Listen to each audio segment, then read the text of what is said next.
This is Lisa Harrison, and this is your weekly Opt-In show, your update on all things One People's Public Trust. Welcome. We have all the usual suspects on the call. We've got Bob. Hello, Lisa. Hello. And we've got Chris. Hi, Lisa. Hi, Bob. Hi, everybody. Good morning. And we've actually got the Bartles from Western Australia on the line as well. Hello, everyone.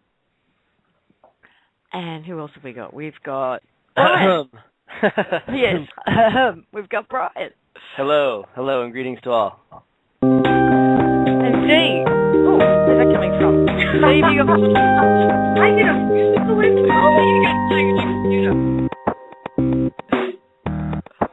That's very funky. I don't know where it's coming from, but it's funky. Where's it coming from?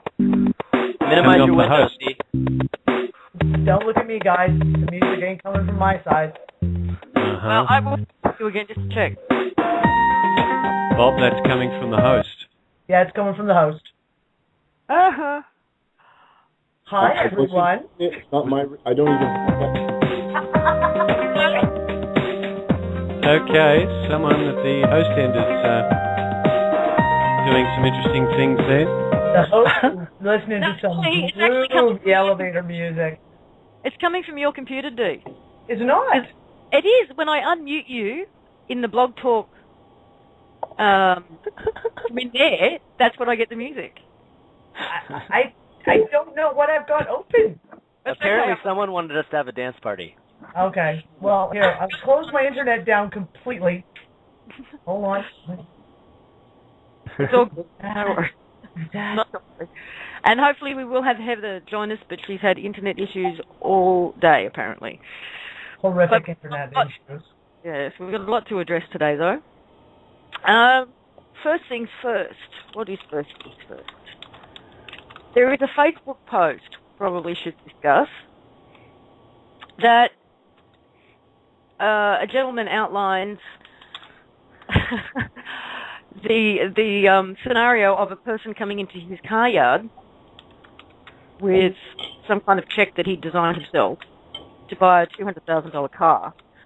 And when the car yard refused to comply, he then used a courtesy notice on them to charge them 14,000 silver coins for not doing so. Now, we've all looked at this, and we all believe it's actually, what was that word? It's a troll. A troll? Troll. Yep. This gentleman knows an awful lot about the One People's Public Trust, about the sovereignty movement and the strawman concepts, etc. Way too knowledgeable.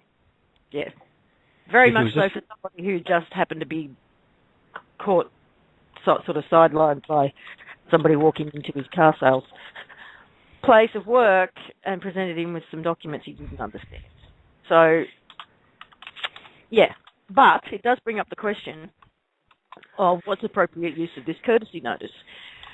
And something like this is not one of them. Whether this actually happened or not is irrelevant right now, but it does bring up the discussion of this is not a weapon, people. And I hope nobody's trying to use it as one. But do you guys want to, Scott, Ken, want to address, because the guidelines are very, very detailed in terms of its uses, the courtesy notice's use. Yeah, sure. I'll jump in on that one. We've seen actually over in the last week quite a lot of comments that have come through to the the FORAPAC email, and there's been a couple of folk who've perhaps unwittingly had a question in their mind that goes along the lines of, how do I get them to do X, Y, or Z? Or how do I make them do X, Y, or Z? How do I stop them from doing X, Y, or Z? And basically you can't. It's a free will universe. It's not a tool to use to compel someone to do anything. That's, if you look at the big picture, that's what we've had enough of, and we've had enough of compelling people to do other things. So jumping out there and saying, you have to do this or you have to do that, is no different. So the courtesy notice is not a tool for that. Instead, what it's saying is, I offer the following arrangements. I accept you performing this action against me in exchange for this particular monetary value. Now, if you put that monetary value at a very high value, the incentive there is for that person to stop it.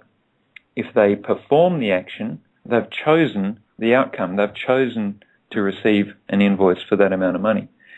It's a tool to assist in bringing that choice to a point where you go, no, don't really want to make that action. So, before you get into the courtesy notice, inspect your intent as to what you're looking to use it for. And if you spot any elements of how do I make them do this, how do I stop them do that, that sort of thing, I'd suggest starting again and just look at what you're willing to accept in exchange for them actually doing it.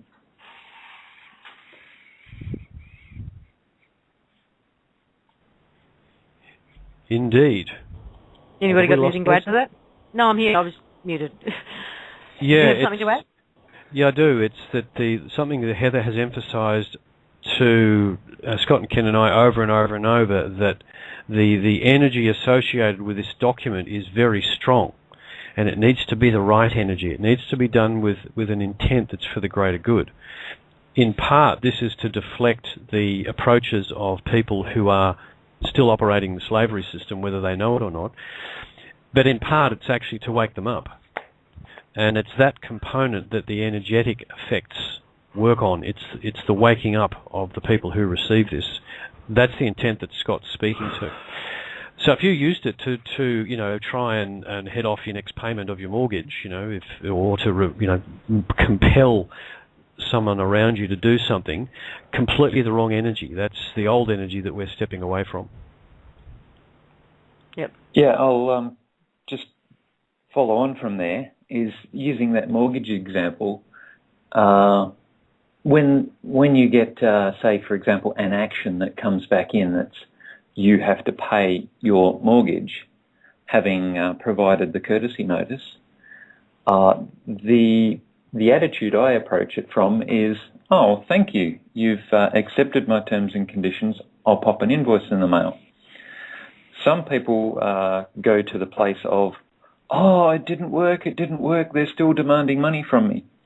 Like, well, they've just said thank you to your terms and conditions and have accepted them. So oblige them with an invoice, and follow up with your overdue notice and the final notice, and approach it from that angle. It's not necessarily, and from experience when invoicing banks for these sort of things, some of these have taken 4, 5, 6 more invoices before they get the idea that, oh, maybe I better read the document and do some research as to what this person's talking about, rather than just categorise them into some fringe group and say, I don't have to read that, that's meaningless, I've been receiving these for the last 10 years, that's just this bunch of stuff that I don't have to worry about. And I suspect there'll be a large amount of that where people have been in some of these positions of banks and so-called governments and that sort of thing, receiving material from various different avenues and camps, that it's possible that they go, oh, not another one, and they don't even bother reading it. They get to the first 5 lines and go, no, and they've already categorised it. Would that sound likely for everyone else? Mm-hmm. Yeah. Yep. So, we have to keep it in our minds at all times, what it is, the process that we're actually going through, and understand it at our end as well. And we've got a very good example, unlike the troll that we think has emerged to have a go at discrediting the process. There's actually a really interesting story about a lady who Simply, she actually wrote a letter to her bank referencing the OPPT UCC filing. She didn't actually use the courtesy notice, but she basically told them that their credit card account, the whole setup, was fraudulent. She had no debt, and they were foreclosed upon. And as a result of that approach by a letter, they discharged her debt and closed the account. It was $28,000 worth of credit. $28,000, yeah. And she, the third party information, yeah, they actually refunded her last payment. Interesting.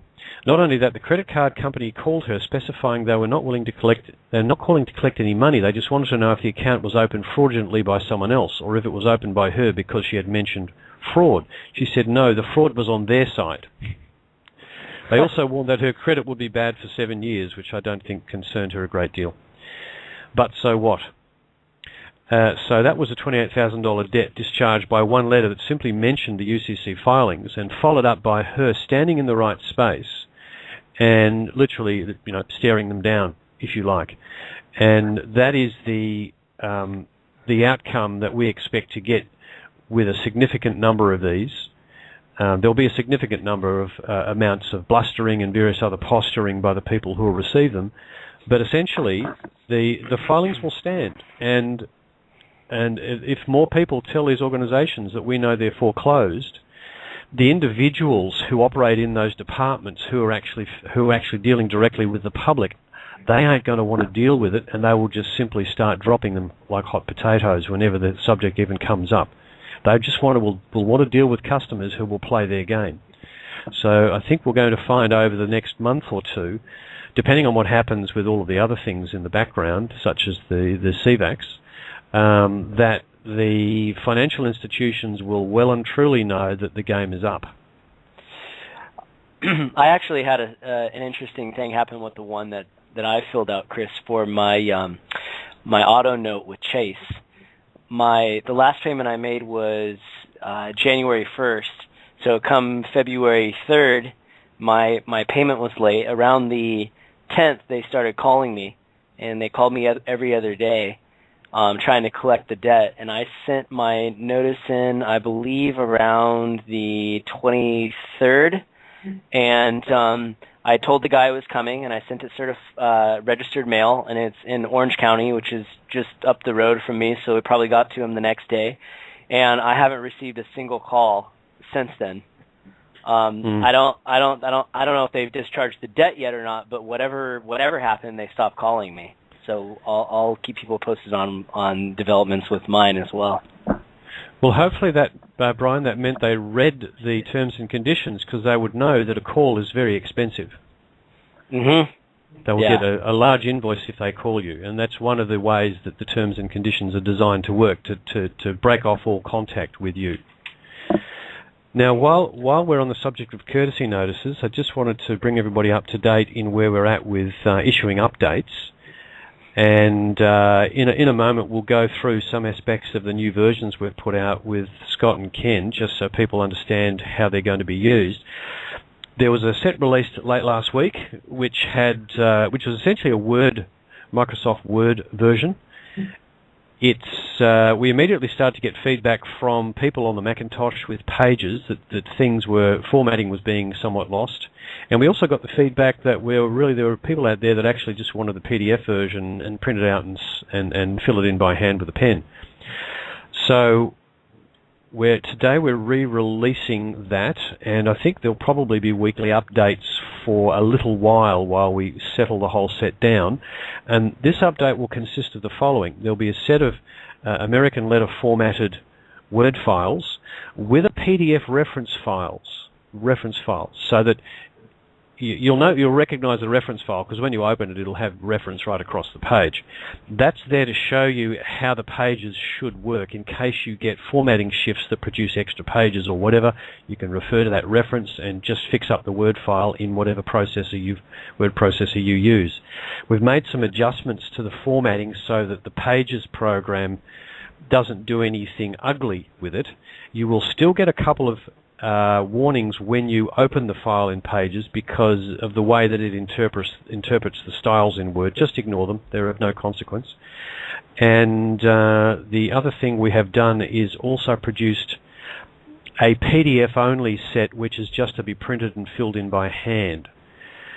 And just when you're downloading them from the website, you'll get the whole kit, but the files are very clearly labelled by names, so just read through the file names and you'll find the ones that you actually need to use. So there'll be that new setup on the website later today. The next release, which will be before the show next week, is going to have some legal things added to it to actually increase what it's actually doing when it hits the recipient end, which will be pretty interesting. So look out for updates and keep an ear out on the show. Also, in the updates, in the update from last week, and we'll probably do the same with this one, there is a short audio update explaining what Scott and I are about to run through, which is the 5 slightly different versions of the document that we've put out there in this release. The intent here is that you can use this courtesy notice for almost any situation. You've just got to pick the right version, the right flavour of it, and the flavour is determined by at the very start of the courtesy notice. There's a section actually called Declaration of Facts that actually establishes who the respondent is. That's who the person it is you're sending it to, and it actually establishes the initial terms upon which you're basing the whole courtesy notice. So, are you still with us, Scott? Yep. Yep. Okay. Now I'll just read out the different types, and then we'll just quickly run through the intent behind each of them.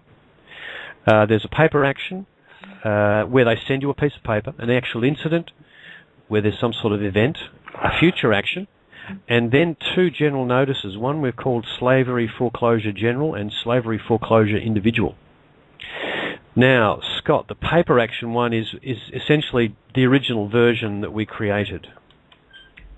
Yeah, it's basically the standard version. Most of the actions that are received, people have a piece of paper that is part of the demand for money or demand for action from either a bank or a government. And the duly verified declaration of facts section you mentioned, the only modifications are to include the context in which the rest of the courtesy notice flows from. So all we're doing in that paper action one is pointing to the document that purports to be for example, a notice or an infringement notice or whatever the title of the document is that you actually get. Often they'll come with a reference number. Drop that in there as well. And then hopefully you're going to have a document that's come from someone who you can put their name in there from. And they'll have also their address. So if you don't get their name, you may have to pick up the phone and do some calling to see if you can find out who or who's claiming responsibility for having sent that. Yeah, it could be if you can't get the actual person in, say, some kind of credit recovery department, you should be able to get the name of the person responsible for that department. Yeah. Somewhere you might have to just keep going up the old hierarchy system till you find someone who's got their name published or people are willing to point at that person as the one responsible. Indeed. Okay. Ideally, you want to go as low as you can, though, don't you? So it works its way up through the system. Yeah. Ideally, if you can get the individual at the lowest level, yes. If you think that what would happen is likely that individual would go, oh, hang on, I don't know about this. I'm going to ask my former. Yep. And it rattles its way all the way up to the top of the old hierarchy. Yes, it's actually shedding energy all the way up that chain and educating people, and that's really the one of the key things that's going on here is that that information process. So that applies to all of these, except for possibly the last two, but they're very very specific, and we'll cover those in a moment. Okay, number 2 is the incident. Now this is for use with a physical incident, such as detainment, arrest, or imprisonment, where no documentation is provided, which does happen occasionally, and it's a form of catch-all. Do you want to speak to that, Scott? Yep. Simply the difference between the paper action and the incident is, again, all we're looking to do is provide a certain context for sending that courtesy notice.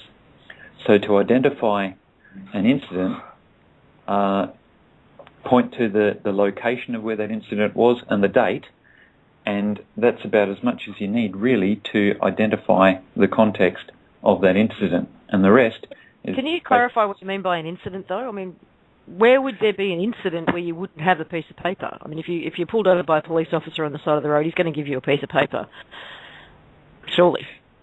Or so what? Can you think of any scenarios here that actually fall into this category? It's very... I would say that in most instances you're going to get it. There's probably very rare circumstances that you would have an incident, but if you're out there, what was it? One guy wrote in the other day that said he was cycling his bike without a helmet on, and he got pulled over and labelled for that. Chances are, you're right, he'd probably get a piece of paper. There are some situations where that may not happen. Okay. Yeah, this is intended basically to fill a little crack that we know exists, because there are people who get, for instance, pushed around by policy officers, not necessarily cited or fined, but mistreated physically, and this gives them the right to actually send it directly to the person who's doing it to them, to draw this whole situation to their attention. So as I say, this is the one we expect to probably be used least, but we just felt it made the set complete. Actually, there is another instance that just pops up. A friend shared a situation where they were in court and were being bullied a bit by some of the security officers in the court. Yep, classic example. Because bullying is damaging the proponent's measurable energy. You know, it's an insult on the energy of the person, and that is most definitely not permitted. That's an invoiceable offence. It's an invoiceable offence, and you need to read the front of the courtesy notice where it details the things that they're not allowed to do in terms of financial harm and physical harm, because one of the specifications is damage to the proponent's measurable energy. So that means if they upset you, it's your free will choice to go through life and not be upset, is it not? So if they're ruining your day, then they don't have a right to do that, and that's part of what the courtesy notice actually covers. Okay, now the third one is future action. Now, I'll just read out what we've got on the guidelines here. This can be sent to any individual acting as an agent for a foreclosed entity that may interact with you in the future. The fact that you've already submitted the courtesy notice to an individual, such as a police chief, means that any individual instructed directly or indirectly by that person is duly noticed by the notice to principal is notice to agent doctrine preserved in UCC 103. Scott, do you want to speak to that? Sure. It's, I suppose, rather than waiting for a piece of paper to turn up for a demand for payment, you're basically taking the initiative and saying, look, I recognise the environment that we're in at the moment, and before let's just say a classic example is the tax office. They tend to only harass you at the end of the year or the financial year in certain timing patterns. This document here gives you the ability to step in right away and write to them and say, look, with regard to any future action by, and list the name of the individual with the address of, drop their address in there, and then it launches into the rest of the courtesy notice. So it's talking to a non-specific incident or action in the future, and the context of that is set by your terms and conditions. So it's if they ring up and say, just wanted to wish you happy birthday, you're not going to smash out an invoice to them. The context is their future action demanding money or action from you, compelling you to do something. So based on your past experience, based on my past experience with your corporation, I know that come April or July, you're going to make contact with me again. So just to let you know, this is what happens if you do. This is the arrangement under which that can happen. Okay. So you're actually starting the contract earlier. You're not waiting for a communication and then making the offer of contract. You're actually making the offer of contract before they even contact you. And then as soon as anyone contacts you, it triggers the contract. So the very next time they send something to you, it's a done deal. They've accepted the contract, and you can invoice them.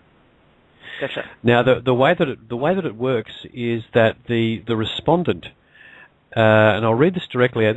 This is part of the one of the phrases in the courtesy notice itself. It says, "Respondent is cautioned of its compounding and accumulating liability through instructing, directing, or conspiring with colleagues in pursuing damaging actions against proponent. Should colleagues so instructed detrimentally damage proponent, they will be made jointly and severally liable through principal agent doctrine preserved by Public Policy UCC 1-103. It is now your commercial and moral responsibility to inform them." Brian, do you want to mute yourself? Oh, yeah, sorry about that. That's okay. It's your responsibility to investigate your liability and any potential future liability that is created by your knowing, willing, and intentional free will choice to damage proponent. Proponent was duly made and given an additional courtesy notice Proponent has duly made and given an additional courtesy notice to respondent. Original notice is a matter of record made and given by OPPT. And what they're saying is everyone was noticed when the OPPT stuff was put on the website on December 25th. That was notice to the world.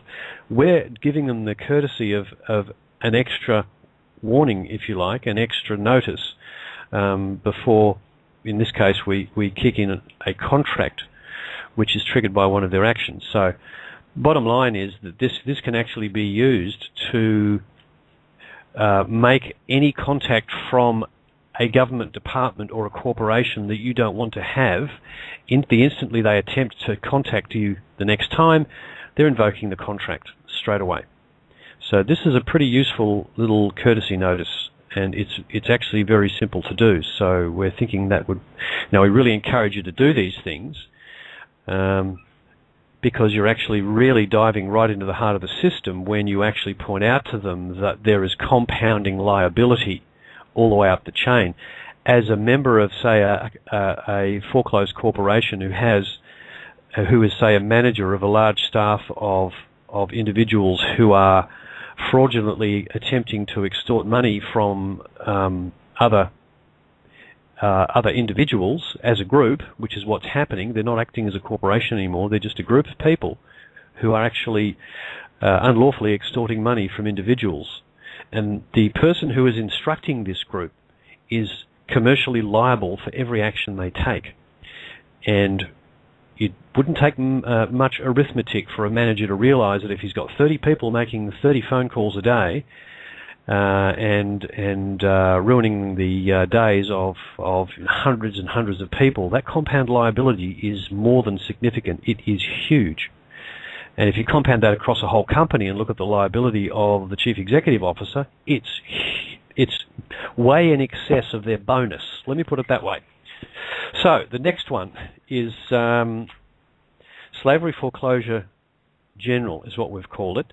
And this goes back to a clause, the same clause affecting proponents' measurable energy, but it also goes back directly to the UCC filings, where perpetuation of a slavery system is absolutely unlawful. Scott, do you want to take up that thought? Yeah. Well, I suppose we've got these courtesy notices where we're directing their attention to the cease and desist. So you're ordering the cease and desist. Can you actually make them cease and desist? No, that's where you're accepting those or proposing those terms and conditions to actually do that. And I was going to suggest with the courtesy notice for, I suppose if we move into the general one, they're very similar in their context. And we've got the courtesy notice which has got the foreclosure, we're basically talking about a generic one that covers each day that they turn up to work, perpetuating the slavery system. So the final two that we were going to talk about, and I might be jumping ahead a little bit there, Chris, was the two courtesy notices covering the perpetuation of the slavery system. The one's a generic one that can be issued for anyone who is perpetuating the slavery system, basically turning up to work, sending out letters. That sounds like one we could send to Gillard. Yeah, well, the thing about it is you could send it to, an accounts clerk, or you could send it to the chairman of the board of a company, because they're all doing the same thing. They're perpetuating the slavery system. Exactly. And they're not turning up to work to change the system. They're sending out all the usual stuff. They're doing all the same things, and it all relates to, I'm just doing my job, which is the common catchphrase. So that's the thing that we're noticing them for, like Chris said, a second time, to actually advise them that, hang on guys, here's the memo in case you didn't get the first one, and get that message across. Well, if you read the courtesy notice from start to front to back, the first thing it says is that the corporations have been foreclosed by a series of filings from the One People's Public Trust. There's your notice, and it lists the actual filings that they need to go to look at, and they have all the information necessary in those filings to work out what has and hasn't happened. So you're well and truly putting the ball back in their court to work out what it is you're talking about when you tell them they're perpetuating a slavery system. Now, I wouldn't expect to ever get a response to one of these, but if they do, it's item, I think, number 15 in the terms and conditions that actually covers it, and I just need to... No, actually 16, Chris. 16? Yep. Yep, operating or perpetuating any and all private money systems, issuing collection, legal enforcement systems, operating slavery systems of and against the one people. And the one people is defined in UCC, 1,000 ounces of silver per calendar day. So should they happen to respond, even if the company secretary writes back a letter saying, thanks very much for your letter, but we think you're a nutter, you can start sending her, if you like, an invoice every day for 1,000 ounces of silver, should they happen to respond to you. Now, they may well put them in the shredder, but the point is taken that they now know, they've been put on notice that they're operating a slavery system and the company is foreclosed.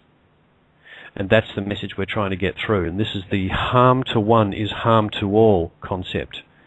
That's really at the bottom of this, that they, an operating slavery system might only diminish one person, but because we're one people, that diminishes us. And they're not actually entitled to do that under universal law. Not to one, not to all. So this is really operating in an absolutely generic fashion. So if you feel annoyed at Monsanto, send one of these to the CEO.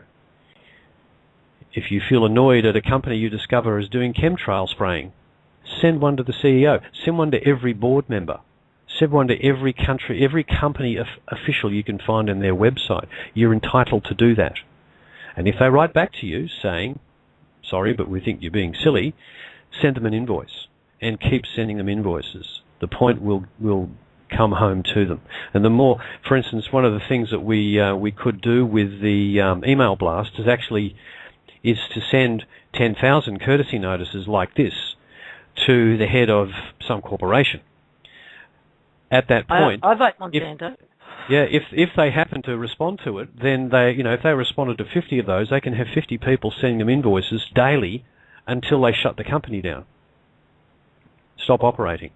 So it's one of those things where we can stand toe to toe and tell the system that the game is over. And so we're actually hoping that. Well, I just want to say, and because we've covered 40 minutes on the courtesy notices, so let's just sort of round it up and move on a little bit. Okay, I'll just round it up with the last one. If you can just give me one more minute. The last one is virtually the same, but it's to support a specific individual, action against a specific individual. If you want to support Bill Brockbrader or Cody, the gentleman who was put in jail last week, number 5 is the one to use because you can name an individual. Okay, so read through the guidelines, have a look at it, and sharpen your pencils. Now, all the courtesy notices always go directly up on the optin.com website. So every time they're updated, that's where you'll find them. I know that people are downloading them and sharing them on other websites and blogs and things, which is great.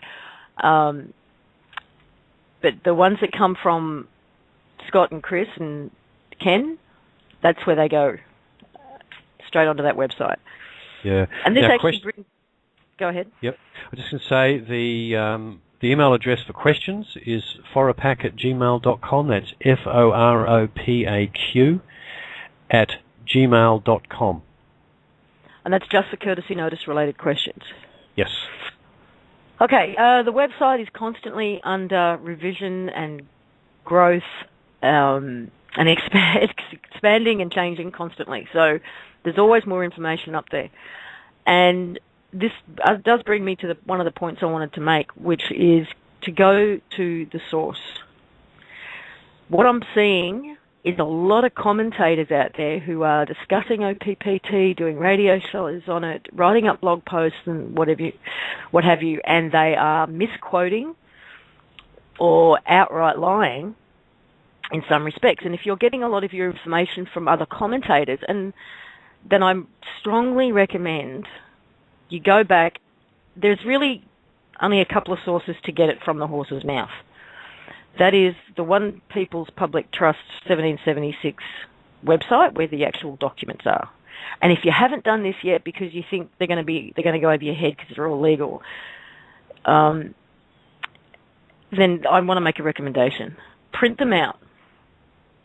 Get a highlighter and highlight all of the non-legalese wording. Don't bother with these serial numbers and things like that. Just highlight what sounds to you like normal speak and go through and read those documents that way. And then you will understand what they're saying. And don't worry about the legalese aspects of it and all the legal references in it. Just read those parts. And you'll get them. You really will. If you have only jumped in a week ago or 2 weeks ago and you're trying to catch up, I highly recommend, again, going back. This is, our 5th show, maybe? I'm not sure. There's only been a few. Already. It seems like years gone by already. Oh, no. Go back and listen from the beginning to the opt-in shows here on Freedom Reigns. And also go back to the 8th of January when we came back online with the Collective Imagination show and listen to those. And do it in order if you can. Because what you'll find is your database it grows exponentially because no two shows were the same. And they often grew and expanded on information that came before. And what you'll also find out there right now is that there are people who have come on board just the last week or so, and they're finding material that was put out 2 months ago that has since been addressed. For example, Heather is actually a 25-year-old who 7 years ago when she was 18 was a drunk driver and killed some people. No, she wasn't. She's already addressed it. It was addressed in the first week of January, I believe. It's a different Heather. And Heather actually provided the document. That's your favourite one. Heather's actually shown the documents, her bar cards, and all of this, proving that she's not 25 years old. So if you come across that, if you haven't come across it yet, or if you do come across it next week and you think, oh my God, here it is, and start sharing it all over again, then, there's no need. It's been addressed. The other issue would be that Heather was involved in a trucking company. And again, what people are finding are little bits and pieces of information that were part of the investigation. The investigation went on for about 3 years. And when I say the investigation, what I mean is that lots of different remedies, so-called sovereign remedies, were investigated for their efficacy.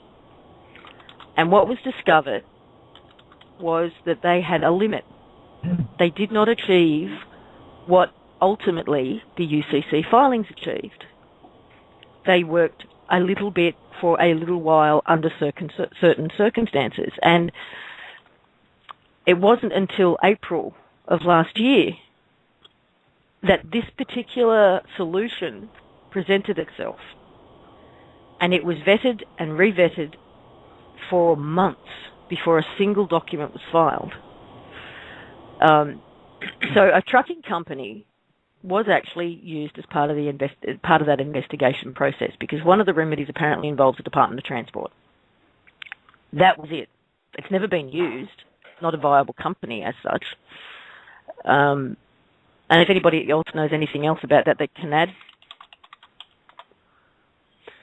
No.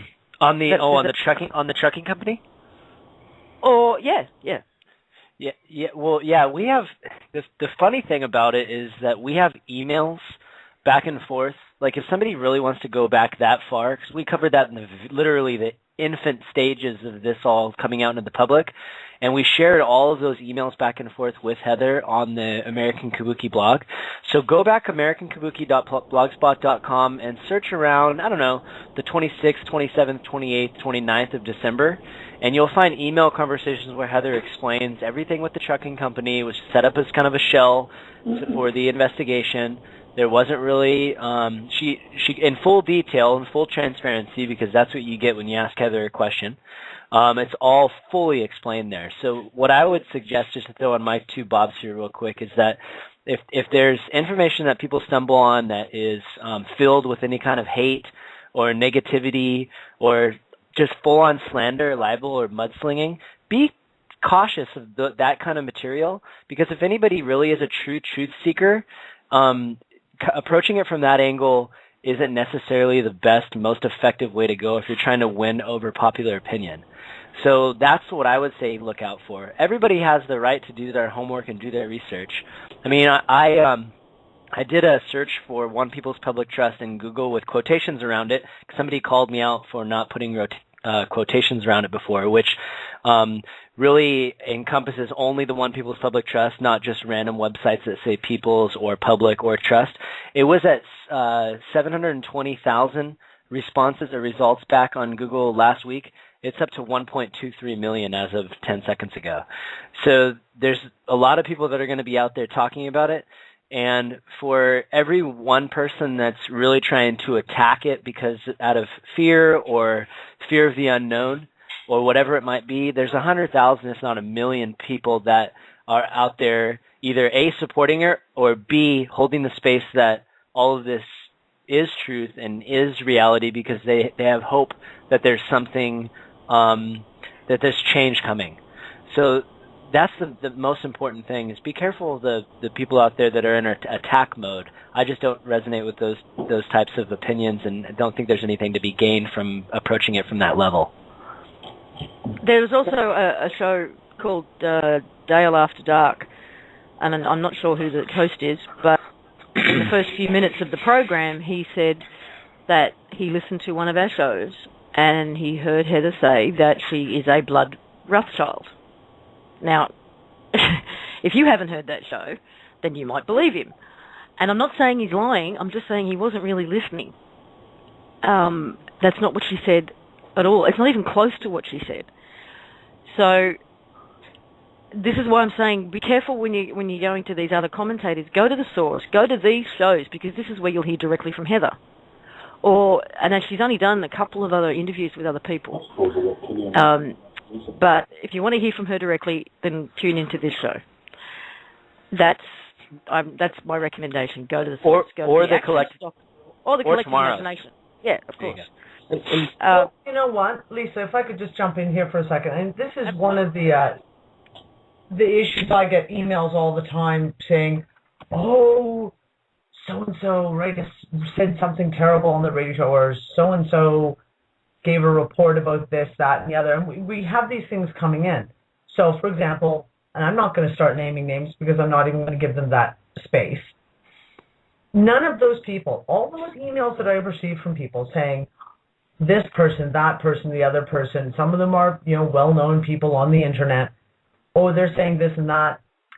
Not one of those people has come forward to ask the questions directly to Heather or any one of us who's been, involved with OPPT right from the beginning. Not one of them. Now, one of the people who has been very, very vocal apparently lately, a well-known person in the Patriot movement, is a personal friend of mine. And, I said it to someone just recently, and I said, she has never made a single attempt to even talk to me, talk to Heather, to ask questions, etc., and yet is spouting all this misinformation. Well, that should say something right there. I mean, pretty much any time anything has come forward, Heather has addressed it immediately. And if it hasn't been addressed, there's a good chance that those people who are mouthing off have actually never made an attempt to contact her. I think it's really important for people to start to do your own research. I mean, it's good to value someone else's opinion, but unless you've read the documents yourself, unless you've actually gone through that journey, and it is a journey. It's an amazing story when you go back and you follow along and you actually see what actually happened, because it puts you in a place that you really, really need to be when you want to exercise these documents. It puts you in a place of knowing, not believing, not hoping. Everybody can have their opinions on whether this is real or not, but the ones who are speaking out, we know it's real. We've watched and we've seen and we've looked at the evidence of it. And if you don't allow yourself that same opportunity, you're really doing yourself a disservice. Because you can take a picture, a photograph of yourself with your camera and say, yes, that's me, and somebody can debunk that. If you're looking for a debunker, that's what they do. You can debunk anything. But that doesn't necessarily mean that what is being debunked is not true. And you've got to have an opinion for yourself. Stop following. This is all about standing in your space. It's not about following Heather. Ask Dee. Her and Heather disagree all the time. Yes, we do. Not so much anymore, but we have bumped heads several times. So and we don't always agree with each other here on the panel. We have different opinions. We have different ideas about what may be taking place and what may not be taking place. But it's important for you to be confident and feel within yourself that this is real for you, that it's something that you believe in, that's something that you resonate with. How is it that you feel when someone tells you what you can and can't do, where you can and can't go, how you can and can't love, what you can and can't eat? How does that resonate with you? Is that true? Does that feel natural? Well, this actually brings us to Winston Shrout. Now, he's a very well-respected man in the sovereign movement. Considered a bit of the grandfather of the movement in some respects. And he did do an interview where he addressed OPPT, and there were two two questions or two areas that he brought up that he was questioning in regards to OPPT. One of them was whether or not the documents were filed and recorded. Now, all of this, the response to these questions have now gone online on the American Kabuki website. Dee's also put a link to it on hers. On removing the shackles. Excuse me. The answer to that is yes, they were both recorded and filed. So if you weren't aware of that, then that's the answer on that. The other question was, what was the other one? Oh, that's the lien business. What's the lien? Lien issue. He said that it doesn't look like they actually did put a lien in, and if they did, it wasn't done correctly. The answer to that is no, they didn't.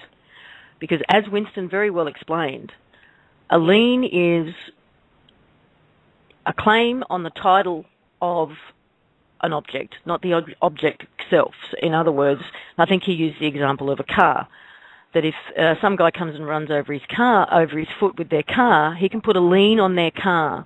He's not going to take physical possession of their car, but what that does is means that that person who owns that car can't do anything with that car. They can't sell it. He's still got it. He still owns it. He's still driving it. He still has the use of it, but he can't sell it. He can't transfer the title. He can't do anything with the title while that lien's in place. And that lien can be in place until whatever demand, in this instance, Winston wanted to put on him for running over his toes, was met. It might be that he wants him to pay all his medical bills. And once that is met, the lien is lifted, the guy can transfer, sell his car. But by doing a lien, what you're acknowledging is the car belongs to that individual. It's their car. By doing a lien, in this instance, what she would have been acknowledging was that we, the people, belong to them. And I hope you get that. If she put a lien in, she would be acknowledging that we belong to them. We are their property. So a lien was not put in. Okay, just to clarify, that it was by them, you mean the powers that were? Of course, the powers that were. That she would be acknowledging that we are their property and chattel. Did somebody else have something to add to that? I thought Bob was bringing. Yeah, well, but no, I was saying that, and all the other assets was our property that was stolen from us. It's not another person's property; it's ours. Yes. So to put a lien, would say that it was their property and we're holding it until they pay this debt. But no, it was our property to begin with. It was stolen, so it's more of a repossession. Right? It was a recovery of stolen property all the way through. They claimed they were the caretakers and the, if you like, the owners of the system, if you want to call them that they were acting on our behalf. And what the trustees did was present them with direct evidence that no, they were actually stealing from us all along, and they were abusing us. Hence the claim of crimes against humanity, treason, in fact. And that was what they were asked to rebut. That claim of being in complete and fraudulent and criminal action, deceptive acts and practices, ultimately, for generations, not just one instance. And of course that's not rebuttable because the evidence is everywhere around us. And that is why the powers that were have been unable to attack these filings, despite all of the expertise in UCC exists at the top end of corporations and not in the sovereignty movement. That's where the expertise is. They haven't been able to rebut the filings. So unless anyone else out there who's commenting on this would like to personally work out how to rebut the filings, please go back and read the documents and understand what's going on. Because commentary from a point of from the outside is usually based on experience gained by trial and error in bits and pieces, and not in really hardcore usage of the technology as the system uses it, which is where Heather's coming from. So the situation itself with the action they took is pretty clear. It was just, hey, you claimed you were the boss, but you were stealing our stuff. Prove you didn't? Oh, you didn't prove it, so we're foreclosing on you. Oh, but wait, we'll fire you first.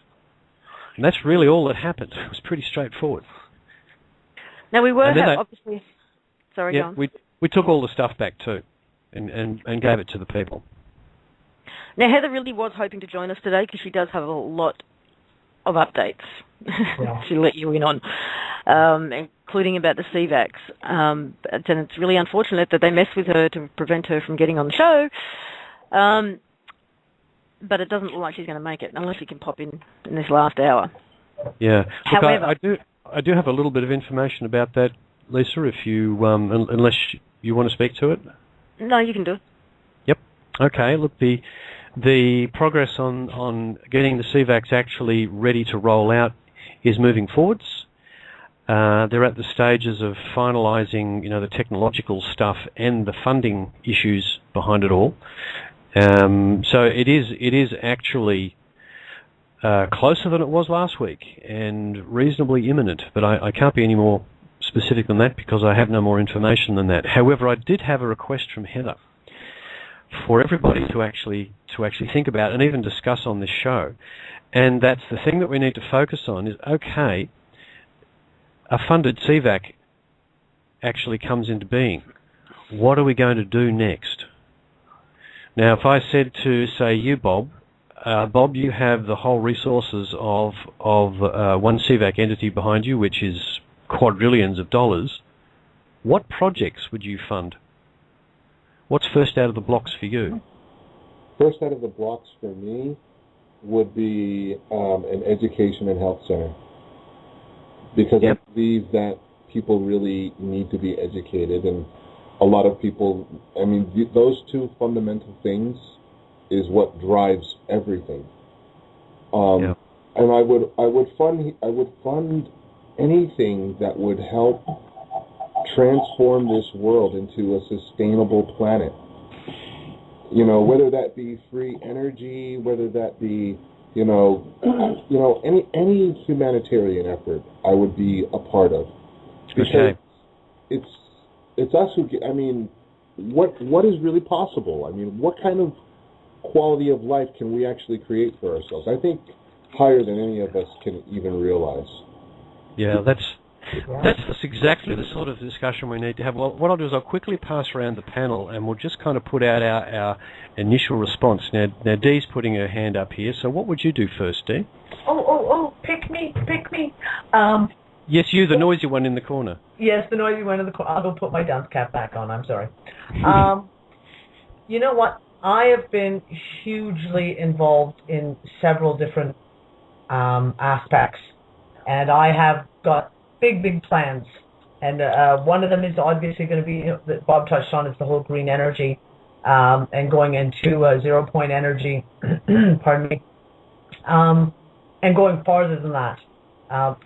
My father has worked in the green energy industry for 20 years, and I already actually have a crap load of connections for desalination plants that are solar powered and the whole bit, and they are so simple. Some of the technologies that are available now are so simple, and they are just being blocked by the government. Waste disposal systems that are being blocked by every municipal, federal, provincial, and state government in North America.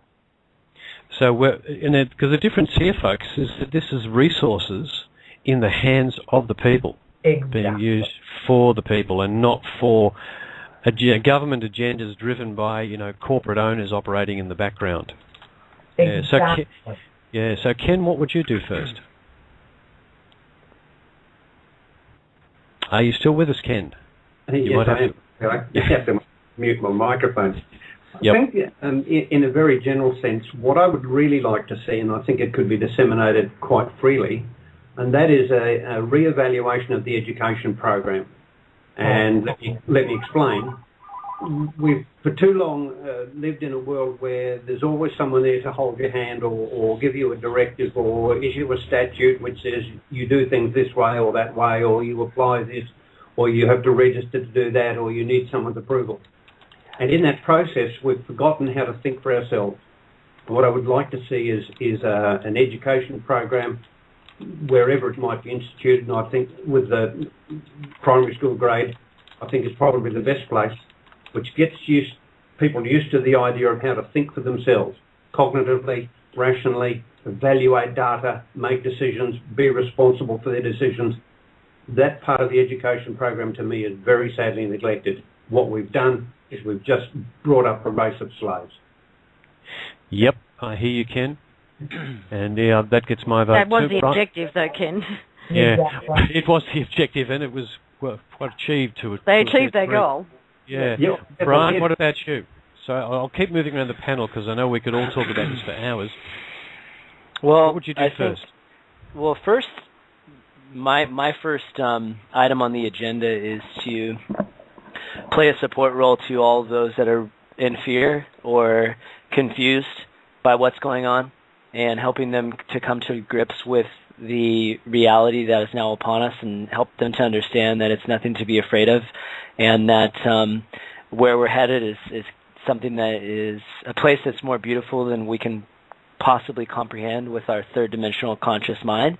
But once everybody's gotten over to that hump of uncertainty, I think that I will be heading in the direction of where Hope Girl is with her Fix the World business plan. I mean, she's with her website that she's put together, and her Fix the World business plan has amazing ideas of just absolute brilliance. She's working on things like flying cars and free energy devices and how to fix a lot of these broken systems.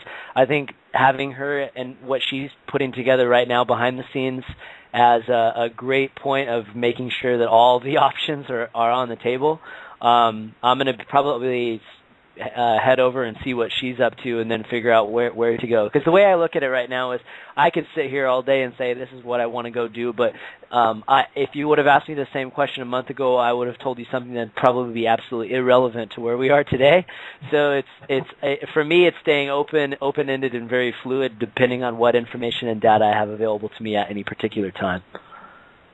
Yep. And Lisa, what would you do? Well, I know I'm supposed to be a clone, or not even here, and just a computer-generated program. So you're a CGI, aren't you? Yeah, but I actually would like to clone myself.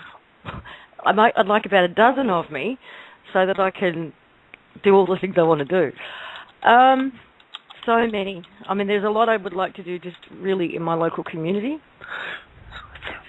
But the technology side of things is very, very exciting, and I know that there are about a dozen groups just in Australia alone who have, free energy technology ready to go to market, and they just haven't been able to get it through. Assisting in things like that. Also, the 5D media network. I really want to get that up and running and create a network, a real news program, and where people can go to and know that they're getting truth, they're getting the absolute data every day, useful information that is... Brian, can you mute, darling? Because you're typing and whispering and... programs that really share real information with people that improve on their lives. God, too many things. The education system, as Ken talked about, I've got 3 kids in school, and I feel like my job is to counter what goes on there every day when they come home. Now I have to undo the damage. I don't want to feel like that. I want to know that my kids are actually growing and learning and expanding and being fulfilled. Yeah. Well, for me, it's all of the above, because there's, I want to see all of those things happening. But there's an agricultural project that I've been somewhat involved with, and it's a very large-scale biochar recycling and agricultural land renewal program. Because if you take waste like the output from meat packing plants, and you put it through a proper biochar system, you can create a huge amount of incredibly fertile land in a very short period of time. And you could grow things like hemp, which can be used for so many things, it's just absolutely ridiculous. And there's one particular gentleman who's known to all of the panel, who's got a project already on the books. It's already underway. He actually already has set up relationships with landowners and with hemp growers and the biochar technology, and all he requires is just some funding, and the whole thing will start to roll on. And there's just so many projects out there like that. And one thing I'd like to do, if there's people in the chat, and just put down the first project you would like to fund, because I just want to make a point while everyone's doing that. And Lisa can read back a bit of a list in a minute, is that if you look at the scope that we just covered in amongst 6 people, 6 people, health, education, energy, agriculture, communications, etc., etc., what you're really talking about are the CVAC systems that are specified. That's the meat of the actual CVAC, the formal CVAC entity run by us as a group, because we each individually are CVACs, and what we're going to be doing is co-creating a management system which coalesces and develops for the communities all of the things we've just talked about. And it is just such an exciting prospect to even be having this conversation.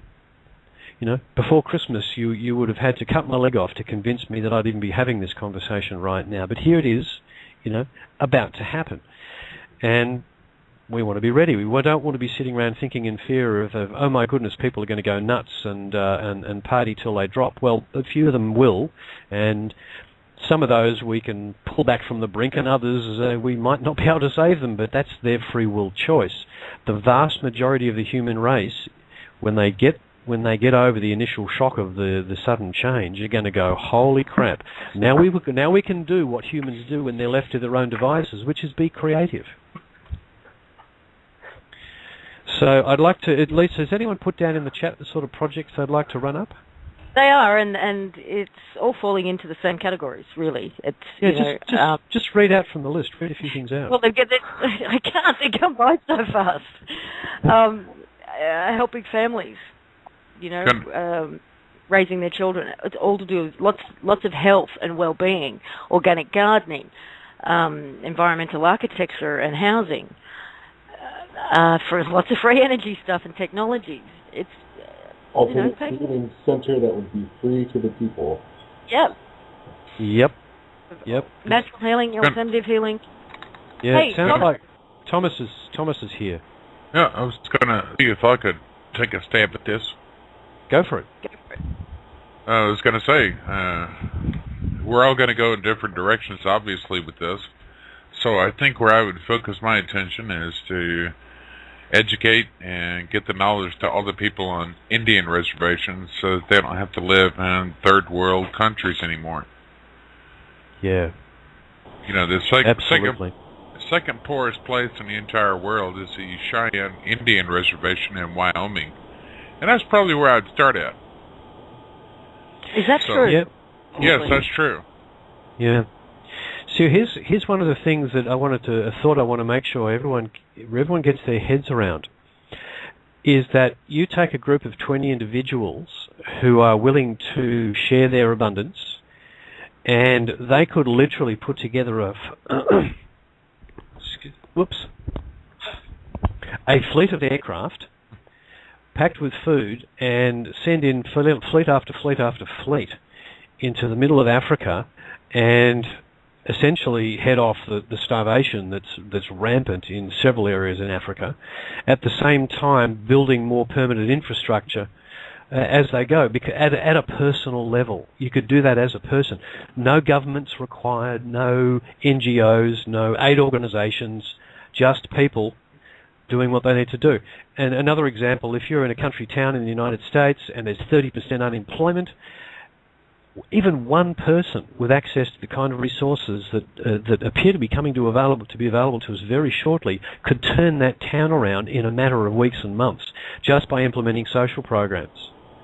And fixing things that need to be done. I mean, like, how many times have you driven down the road and you're like, God, I wish somebody would fix that pothole, you know? and now you can do it. You can hire someone to do it. Okay. Yep. That's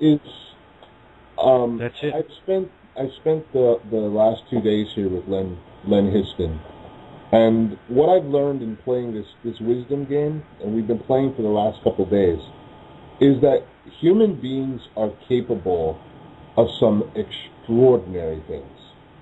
That we're not really even tapping into our full potential, you know. And when we have the ability and just to have the space and the time to sit back and ponder these things, because a lot of people don't even have that space and time that they allow for themselves to even think about any of these things.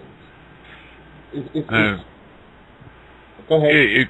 If I could just say one more thing, and then I'll disconnect. The other thing that I would do is open a new rehab center called Cathaholics Anonymous, and I'm warning you, there's no 12-stepping a Cathaholic. You can laugh if you like to. Did you say Catholic? Yeah, Catholics that are coming off a drug. Yeah, recovering Catholics. That's right. Are they recovering from Catholicism, or are they recovering from other substance abuse? Recovering from religion, period. So. Okay. Anyway, thank you, and I will leave now. You can stay, Thomas. You don't have to rush off. We do appreciate you. But my point in this whole conversation is focusing on the incredibly positive aspect rather than the initial fear reaction that most people get when they suddenly think, well, hell, this sounds like it's chaos.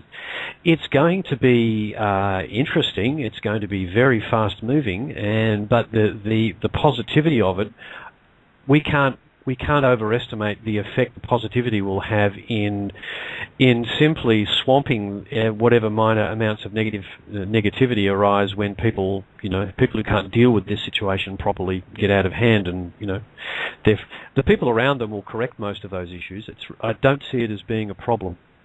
The system itself, the transformative process, I'll just say one more thing, the transformative process is something that we need to keep discussing every show to a degree.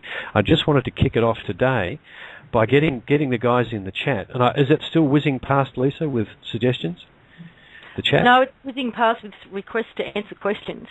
But, okay, well, let's pass into that questions. Well, I don't know what they are because they're going by so fast. Yeah. But there is one question that's come to me from several sources. So it's in regards to using the courtesy notice on behalf of a minor in a person-to-person situation. So, I mean, even though we know that we're sending these courtesy notices to an individual, that the corporation doesn't exist anymore, but what if it's not to somebody who thinks they work for a corporation? The example given was your kid's being bullied at school. Can you send one to the parents of the kid who's doing the bullying? Can you send one to your neighbour, for example, if they're causing you distress? Can you, do you know what I mean? Not somebody who thinks they represent a corporation. Actually, to give you a straight-off answer, I would say yes. But in fact, this is contextual. It's something that neither Ken nor Scott or I think we haven't even bent our thoughts in that direction.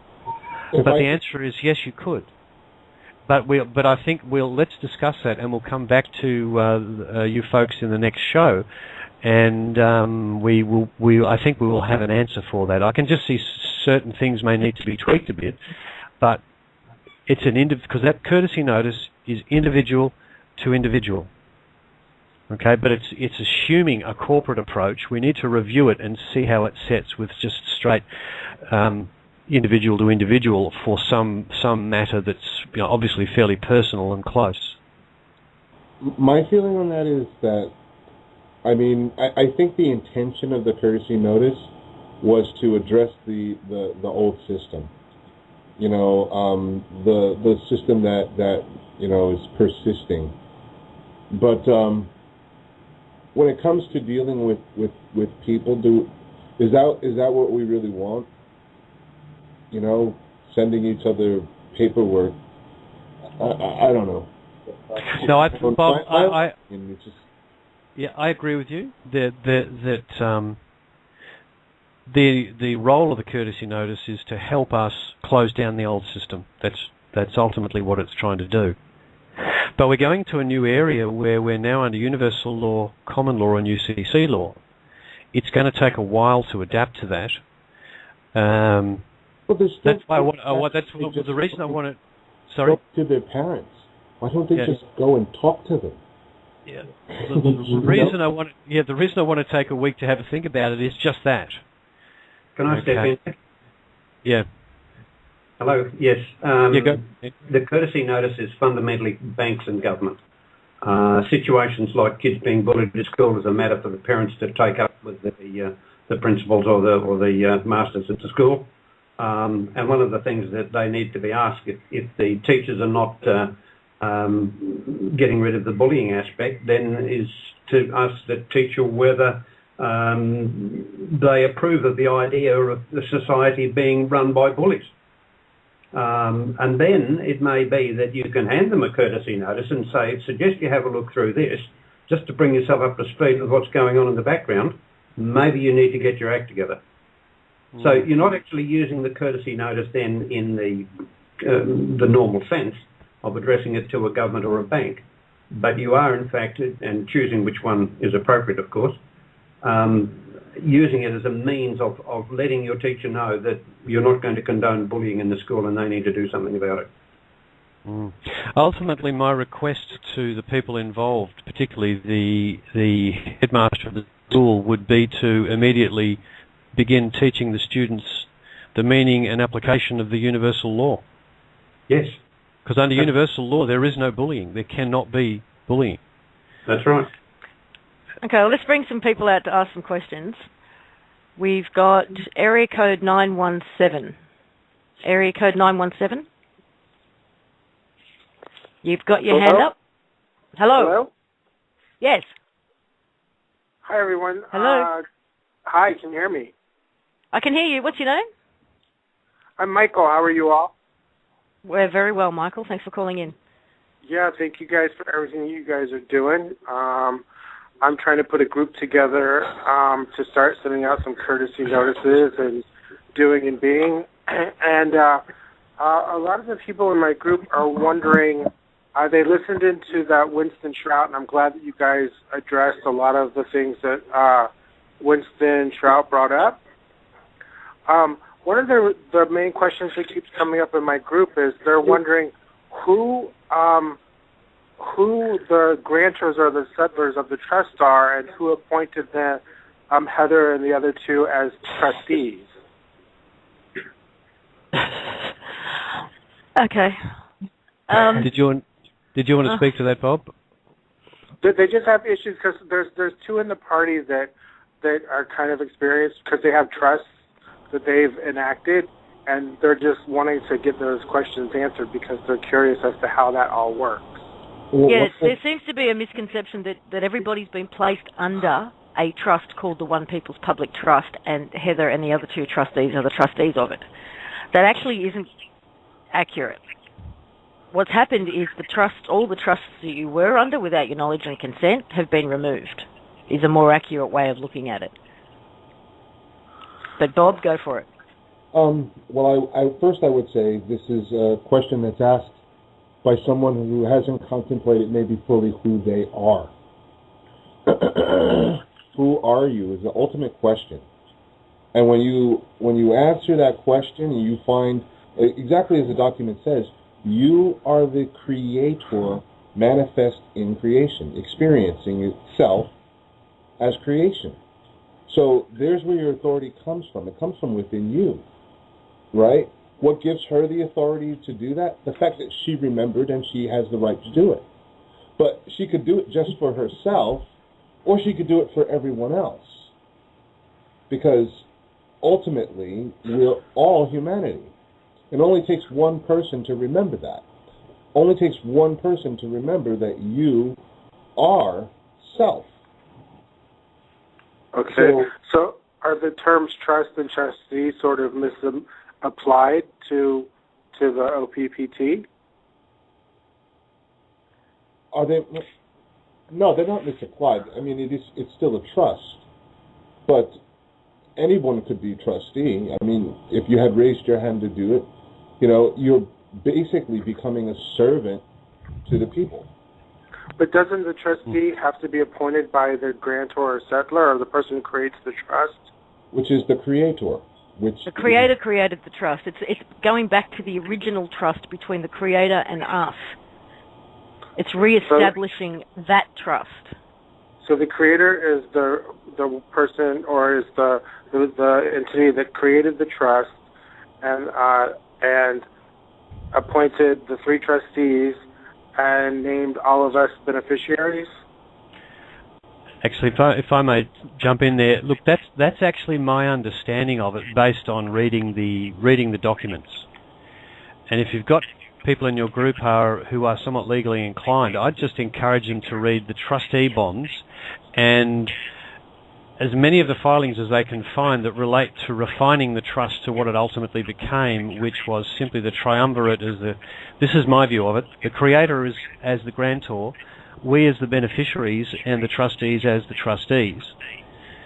And if you want to ask who appointed the trustees, you would have to say, well, superficially, they appointed themselves, but in fact, what's really happening is that they're appointed. They're literally appointed by the creator. Chris, it's simpler than that. You are part of the trust. The trust includes the creator, the planet, all the manifestations therein. That includes you, at least your body, at least your DNA. That's the creation. Okay. You are the consciousness behind it. You are the creator. You are the creator. You are the creator of your body. You are the creator of all that is you. And you are experiencing yourself through your creation. It is your consciousness, right, that is inhabiting your body. And that is where the authority comes from. And this is why what I said, this person has not really contemplated really who they are. You are the creator, your consciousness. Everything is based on that. Consciousness is the primary factor in the whole universe. And it is your consciousness that creates your body. And as trustees, what kind of power or control do the trustees have over the trust? Read those documents and you'll see what they have is 100% liability. They've put themselves into that position with complete liability for doing the right thing on behalf of everybody on the planet. They actually have no control at all. Authority and control over anybody. Yeah. So they put all the power in the hands of the people. We don't have to turn to them for any sort of, in regards to them administering the trust or any of that. We don't have to look to them for permission. Just administering the trust. There's no control that they have that we, as beneficiaries, need to turn to them for. If you it's a spiritual trust, in my understanding. If you read the documents, with the creator. One of the things that's spelled out for the trustees is that they are to offer assistance, but you are to have unencumbered access to all of your value, and they are there to offer assistance in that. That's it. Great. Okay, so what doc should I show my group? The trustees bond an oath first. And one of the other documents, unfortunately, are scattered throughout the website. What I think I'll do for next week, I'll make a list of the actual documents that deal with the structure of the trust, because we keep getting this coming up regularly, and I just want to identify the ones that people need to go and have a look at. But I'll give you an example of ones that you need to look at, and they're pretty obvious. In the UCC filings menu, there is a document called One People Secured. They need to read that. Okay. That's in 2012 Part 1. And in 2012 Part 2 menu, they need to read Order of Reconciliation Earth Secured, and Co-Custodian. Now, just one final comment before you go. But what Bob's saying is absolutely accurate. What they've done is returned us to our original state where there was nothing here but us and the planet and the Creator. The trust structure is actually a human construct, and because we've been using that concept for hundreds of years, they've simply used that framework because it's part of UCC law and part of common law. It's a common aspect in the way that we administer ourselves. We can kind of create a human construct which sort of fits the situation, but it's still not the real base situation that Bob was describing. And the base situation is the one we really need to keep our eyes on, because that's where our equity is. That's where we all have an equal share and access to the resources of the planet, but at the same time we're co-custodians with the planet and we're required to look after it. So there's just nothing else in the landscape anymore, and the trustees simply brought the trust into existence to give themselves the tools to remove the obstructions that were between us and the Creator, if that makes sense. And they don't stand between us and anything. They are, in fact, the ultimate public servants at this point. And I want to also speak to this too, because there's something behind this question, and it's an old paradigm thought. What's behind this question is who's in charge. Mm-hmm. Okay. Yes, that was the two questions that they were hoping to have answered. Right. Well, no one's in charge. You are in charge of you. This is what it means to be 100% liable. You are in charge of you and your dealings and the things that you create. Okay? That's you are in charge. There is no hierarchy. And when people start to, understand that, that there's no one in charge, no one's under anyone or anything. It's putting the responsibility back in your hands. It's, here's the driving wheel. Take it, right? It's no longer going to be on autopilot, if you choose to. I mean, you can leave it on autopilot if you wish. Right? And someone else or a machine can make the decisions for you if that's your free will choice. Right. But there's no one in charge. You are. Great. Well, I appreciate for everything that you guys do, and I'm glad that you answered those questions, because I think it'll alleviate a lot of people who are still on the fence. And do you think that there will ever be a page on any of the sites showing successes with any of the courtesy notices or any success stories? Brian, is that being built? Yeah. That's being built. Yep. Yeah, we're doing some major developments with the website. That's one of the things that's going to be included. So we'll have all sorts of stories and success stories coming soon. Great. Well, thank you guys. Thanks, God bless Michael. you all, and I'm sure this will alleviate a lot of questions that my group has. So much love and light to you all. Thanks for calling. Thank you. Can I just add to that last point? Yes. Regarding the time it takes to get some successes from courtesy notices, the process here can stretch on for weeks, even months. The second side of that question is that what you really want is someone's silence.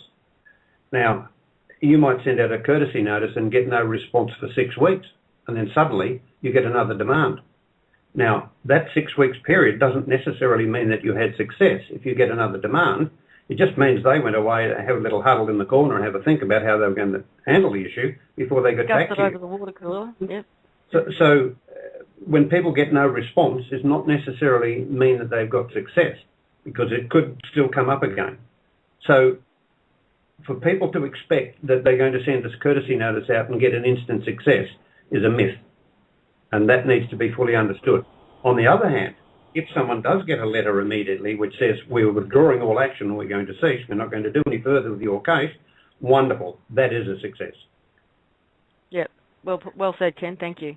And we'd like to hear about that too. Use the FORAPAC email for that as well. That can be quite useful. I'm actually making a list at the moment of people who are sending their praises in. Many of them, of course, are concerning the answers that we've given them. expressing their thanks and gratitude for receiving quick answers to their questions. But I expect also to see a trickle of people coming in and saying, hooray, it worked. All right, thank you, Ken. We've got caller area code 323. Hello there. Yes, hello there. What's your name? Hi, my name is Tamara. Sorry, Davis. Tamara. Yes. Can you hear me? Yes, I can. Oh, perfect.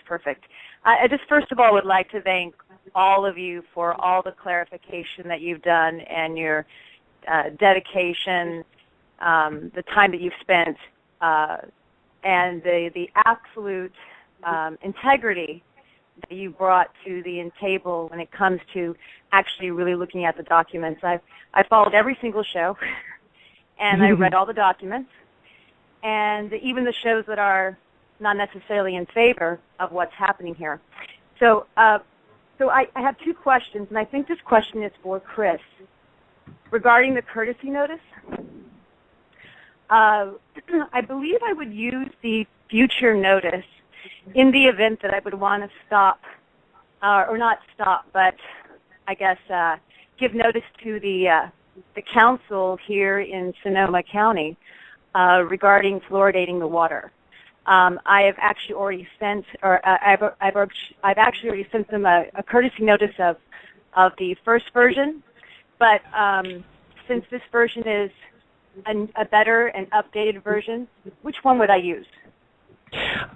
I would actually use the one that's going to get posted next, because we are, if you like, refining the wording in the duly verified declaration of facts and actually strengthening it with each release, and obviously, giving you more options with each release. And at the moment, for instance, we've got one which is for, we call it slavery foreclosure individuals, which is an instance where harm's caused to an individual. But I'll have a look, if you want to lay a specific complaint against a corporation for a harmful act against everybody, then I think we just need to give a little tweak to the way that particular declaration of facts is actually written, and I think you'll get the result you're after, which is a document you can send to them saying, you're doing me harm by this specific action, and you are perpetuating a slavery system as well, and it's saying cease and desist. And if they do respond, you can then justifiably invoice them and continue to do that on a daily basis. So that's why I say that when people say, we get emails from people saying, look, I think I want to tweak this bit and that bit. And what we say to them is don't tweak anything. The only area that you might tweak, if you're very careful about it, is the duly verified declaration of facts right at the start, where you're defining the respondent and what actions they took that actually caused you the right to courtesy notice to them. So it's a very good question, and so these questions will actually cause us to tweak things a little further and change the language we're using, and we'll be able to cast a wider net. Okay. That's wonderful. Thank you so much. So I'll wait till next week. I actually have a second question as well, and this is for really anybody there. It's my understanding that once these documents were filed and we received our, we finally came into our abundance and our freedom, that the other side, the dark side, was to be honored as well, and honoring them, anchoring that energy for us to experience duality.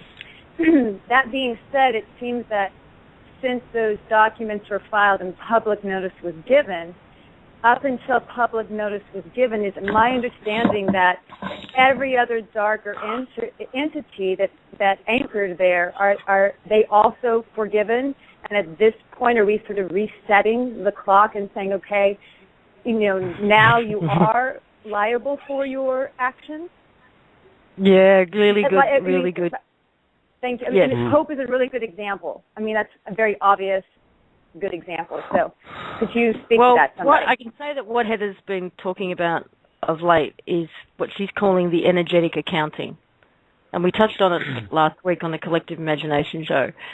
Yeah, if the game is over, it's time to balance the books, is the way I look at it. It's our energetic balancing of the books. And now everybody is at a choice point. This is a good, probably. I'm sorry, Lisa, you're still going. Go ahead. You're obviously competent a bit. Well, no, I wanted to talk about the treason trackers thing because I don't think it's been addressed since last week.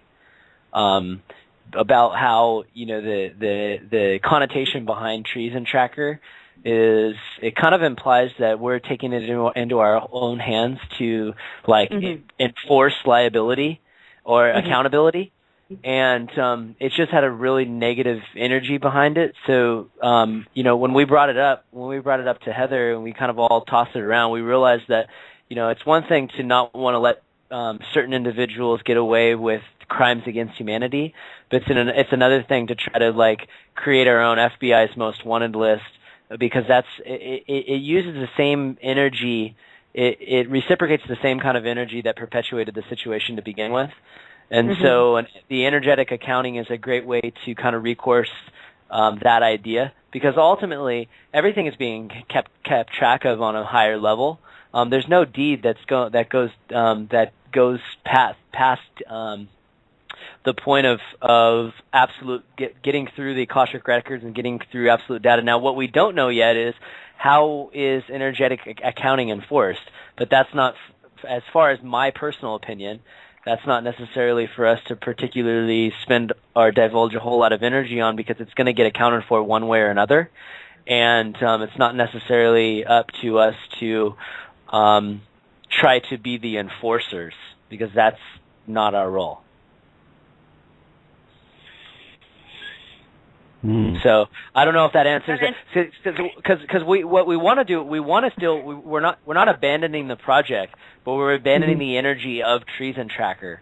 We want people to know that are out there that if they make moves that are going to cause harm to others, that there's people that are going to be watching and noticing, and that it's going to be out in the open for everybody to see. But just calling it Treason Tracker is not the way we want to go. Yeah.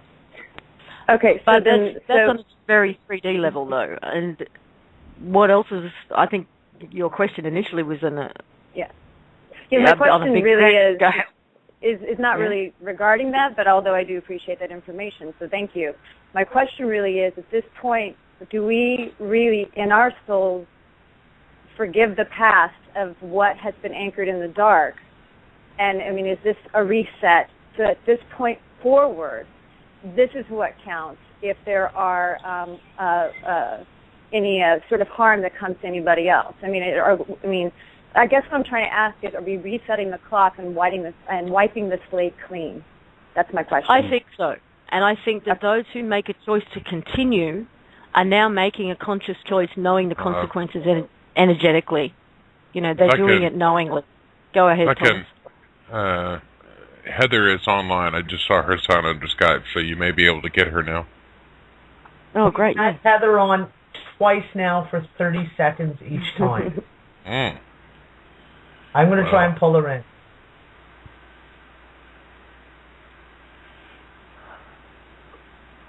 Does that answer your question more? Yeah, I think so. I think we're all at a point now where that we're realizing it consciously yet or not, that we are making choices from this point on, and that goes for all of us, no matter what role we've previously played in the game. Good. I just want to say something about that. To me, the word forgive is like forearmed is foreknowledge is forearmed, and so foreknowledge means that you had knowledge before the actual event, and forearmed means you were armed before you needed to be armed. So the only way the word forgive can really apply is if you forgive yourself, because you're the one that did it. Well, also, to me, the word forgive implies that they did something wrong. Now, did they do something wrong, or were they just playing the role that we agreed that they should play? I think they were just playing their role. Right. So to forgive someone implies that there was a wrong done. And maybe they didn't do a wrong. Maybe they just played their role absolutely as scripted. and agreed upon by all. Yeah, but as you point out, they're off script now. They're off script now. That's it. Out. And if anyone out there hasn't read it, the filing that's posted actually on Lisa's homepage on her website is the final filing from December 10 last year, which clearly ends that part of our history. So as Lisa said, the actions of individuals now are assuming different energetic proportions, and really we should at this stage be looking at a future free of false flag events, of wars, etc., because the influence of these folks should actually have gone by now. And you can all look around you and see, it may appear to have softened, but it's not gone, and I think that's pretty realistic. And all we can say to those people is, wake up, it's actually time to end this process, and so we can all move on. Yeah, and something that we can... Yeah, something that we can look at is the law of balance is always in effect. So instead of forgiving them or holding them accountable, just look at them and give them a choice, because they have free will choice as much as we do, and allow them to balance. Allow them to balance what they have done. I think that really the underlying answer to all of this is that the answer to all questions, really. I have a bracelet that I wear. It says, "Love is the answer. Love is the way." And if we just love each other, I realize that's a hard thing to do when you take into consideration some of the things that have been done. But trying to go toe-to-toe or fist-to-fist or whatever with people that you feel have wronged you is never going to solve any problems. It only perpetuates negative energy. And if we just love each other no matter what, as sparks of the infinite, as all being one, as all part of the same creator, then ultimately everything will end up taking care of itself in the long run anyways. And speaking on that, you can change the way you look at love by realizing that love is an acronym. LOVE is living one vibration everywhere. And so when somebody goes to a comedy routine and everybody in the auditorium is laughing, guess what? They're all living the same vibration everywhere in that auditorium. So let's quit looking at love as something that goes on between a man and woman or anything like that. Let's start looking at it as an acronym. And let's all start living one vibration everywhere. Yep. I just want to say thank you. Thank you for expressing how you felt about that. That is actually in frequencies to where that's exactly the way that I feel as well. That's the frequency that I vibrate on as well. Because I think also our energy can be used in a way that to get these CVACs up and running and actually get these projects up and running. I mean, we need to focus. People start focusing on that. Everything else is just going to be ignored and it will go away. So, I mean, not always, but the majority of it. People will see we're having fun over here and we want to join us here versus going over there where it sucks. So it's much more fun over here. This is fun. Exactly. We just want to have fun. So I just want to say thank you. And I will mute out now. Thank you. Well, we love you. Thank you, Tamara. Okay, we'll try and get through as many questions as we can in the next 15 minutes. If Heather does keep popping on and popping off, but it's literally for seconds at a time, so it's not working. Area code 206. Area code 206? Yes. Yes, hello. What was your name? My name is Tyrone. Hi, Tyrone. How are you? I'm all right, and you? We're really good, mate. Do you have a question? Yes, my question kind of got answered a little bit, but I was just wondering, once you send your courtesy notices in, and they reply back, and the reply is saying, well, no, you still have to pay this or that, and no, we're not foreclosed entity, and I've even had one person even say they're willing to go to court and say that that's not true what I sent them on the courtesy notice. That's not surprising. Really, they haven't bothered to look into it at all. Yeah, that we're getting a lot of that reaction, Tyrone, and that's just people who aren't even they don't even start researching it. What you need to do is send them the invoices because they've triggered the contract. And if you feel like putting in a covering letter, say that they just point out that these filings stand in law, and that they better take it seriously and do their research. Okay, because you've got to actually keep the system is built to resist any attempt for the slaves, that's us, to not pay the slave masters their due. So you really need to send them their invoices straight away, promptly, and a covering letter saying, this is serious. Please do your research. UCC law is the dominant commercial law on the planet. And these the only thing they could possibly do is rebut the filings.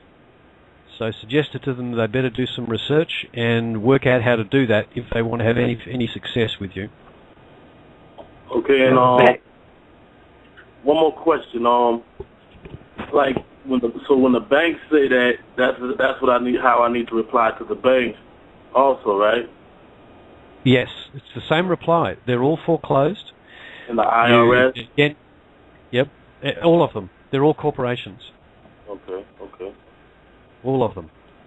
The process is the same no matter which corporation you're dealing with. It is. So thank you, Tyrone, for your question, and we're going to keep moving on and try and get through as many as we can. I appreciate everyone for everything they've done. Thank you. Thank you, man. Thank you. Keep going, man. All right. Okay, we've got area code... Oh, hang on, it hasn't unmuted. There we go. Area code 646. Hi there. Hi there. What was your name? It's Rick. How are you? I'm good, Rick. What can we do for you? This is a really good discussion tonight, and again, like the other callers, I just want to say that one of the reasons that I keep listening is that you people vibrate with such love, with such integrity, with such patience.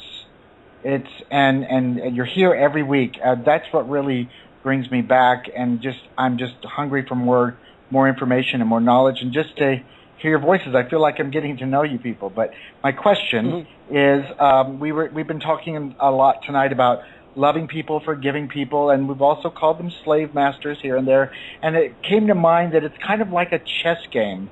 If you're having this nice chess game with someone who, say, is your former slave master, and we put the clever person in front, like, say, Heather, and she's playing chess against the slave master of the world, and she cleverly keeps the slave master into checkmate, and she just looks at him and goes, checkmate. And that should be that, right? According to how you're saying that it's now going to flow out and work and everything. But I'm thinking that the slave master is a psychotic son of a bitch who's going to kick the chessboard up into the air and start stuffing chess pieces down her throat. So I'm hey, but when you lose at chess, you that doesn't mean it doesn't lose anymore. He's still lost no matter how many pawns he swallows down. I liken it to, if you're watching a play and the villains and you got the heroines and they're fighting each other, and whoever wins and the final curtain ends, but they keep on fighting. That's what it means to me to be off script.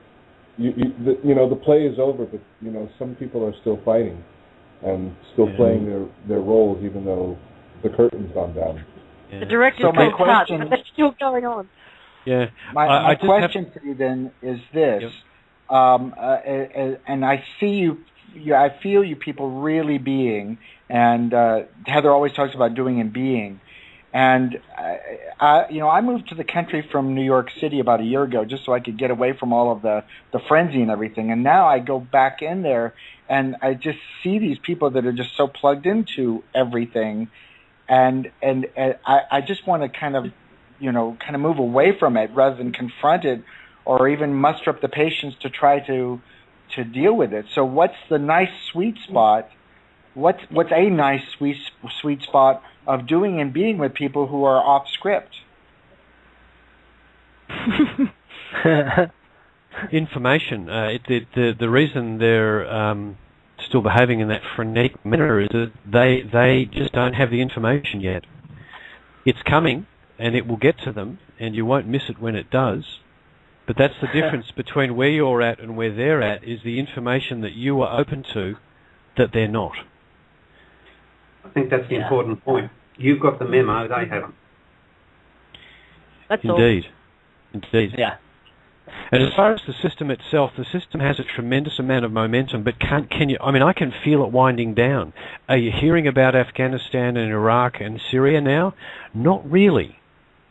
Okay, there's stuff that's just kind of winding down. Nothing is really happening. Nothing new is happening. The financial system's just kind of suspended there on smoke and mirrors. So, I can see the chess pieces that might have fallen on the floor, but they're all just kind of rolling to a stop now.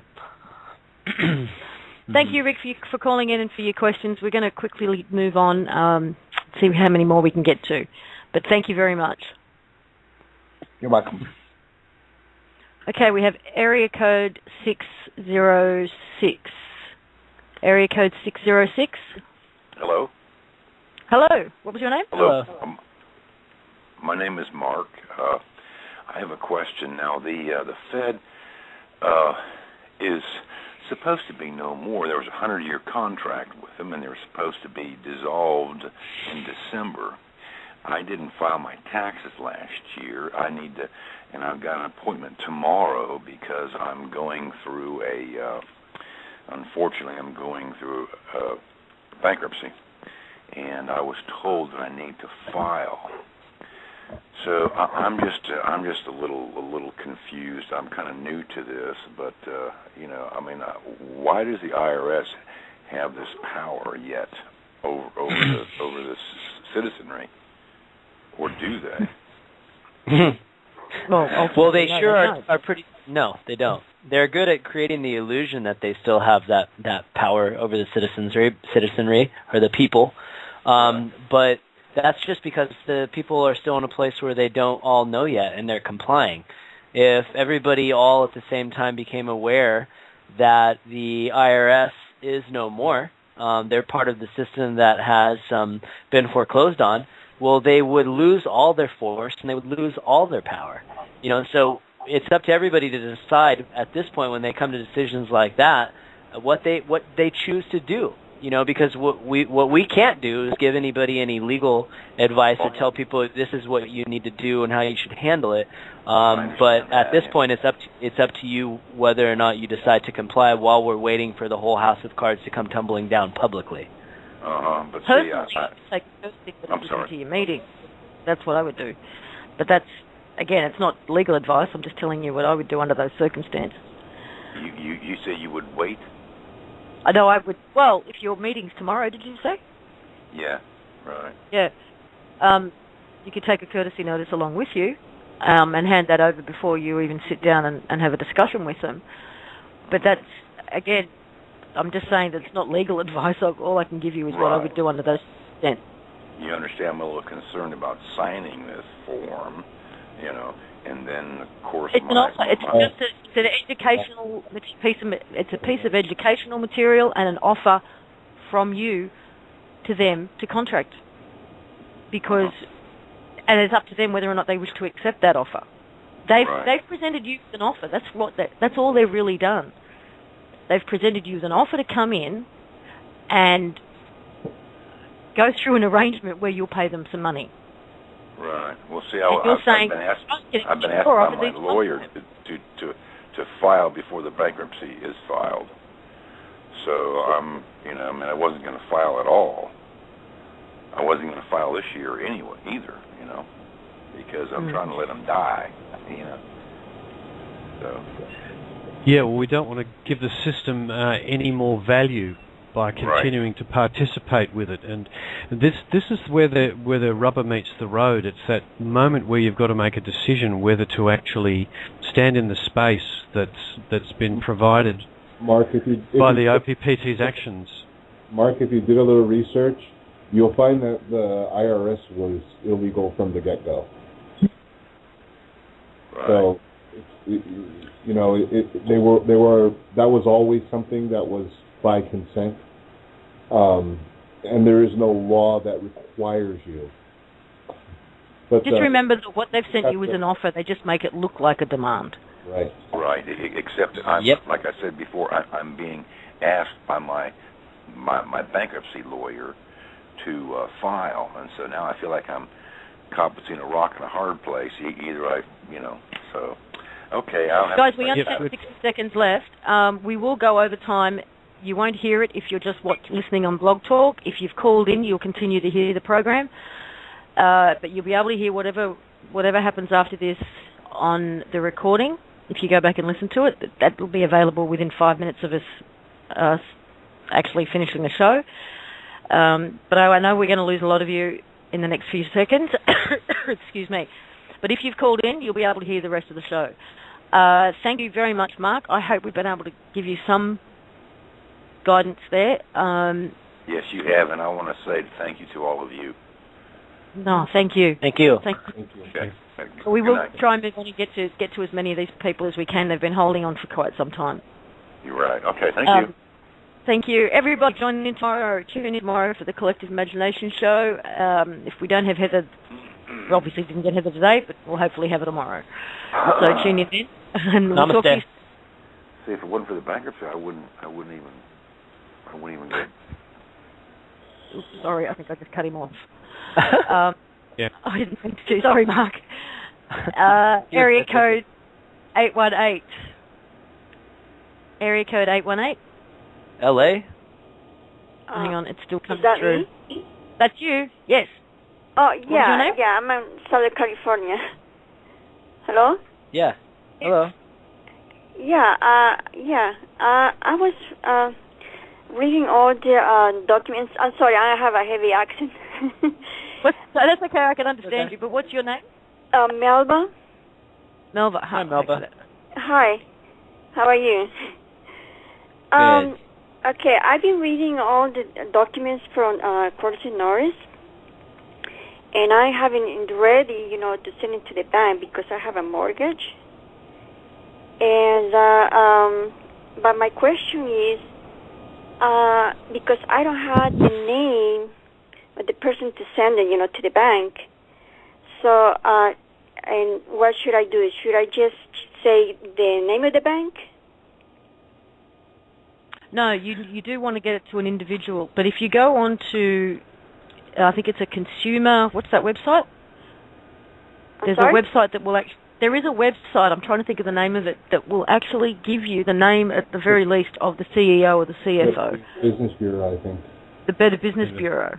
Oh, should I send it to the CEO? If you can't find the name of an individual lower down, if you can't find... they won't give me their name, complete name. Yeah, they rarely do.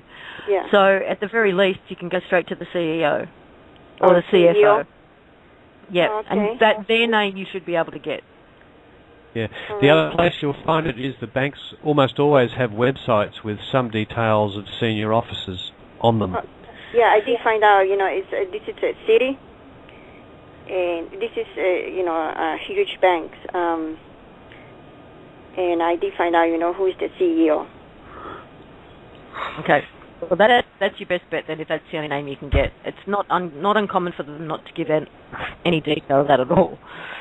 So, thank you. Yeah, if you want to go lower down, I would actually call the bank and start asking for various managers if you would like to go lower down, and you will get a name eventually. But through the sorts of people who take specific calls, they're trained to not give their names, and it's actually unlawful for them to do that, but they're trying to avoid liability. Yeah. But you will eventually get a name. I just want to say something to her as well. If they don't cooperate with your notice, it's time to go down there and give them some chingazos. Really? Why not? All right. Thank you, Melba. All right, we'll keep moving on. You. Thank you. Okay, we have area code 860.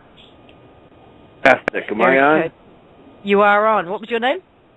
I want to just say I love all you people. I am so into what you're doing. and I'm right there with you. Can you hear me? Oh, we hear you. We can. Thank you. I'm a carpenter, and if I was going to end up anywhere, I'd be in a building and trades CVAC. And in the trades industry, a lot of it is specialization. In other words, you got siding guys, you got sheetrock guys, you got electricians, you got plumbers, blah blah blah.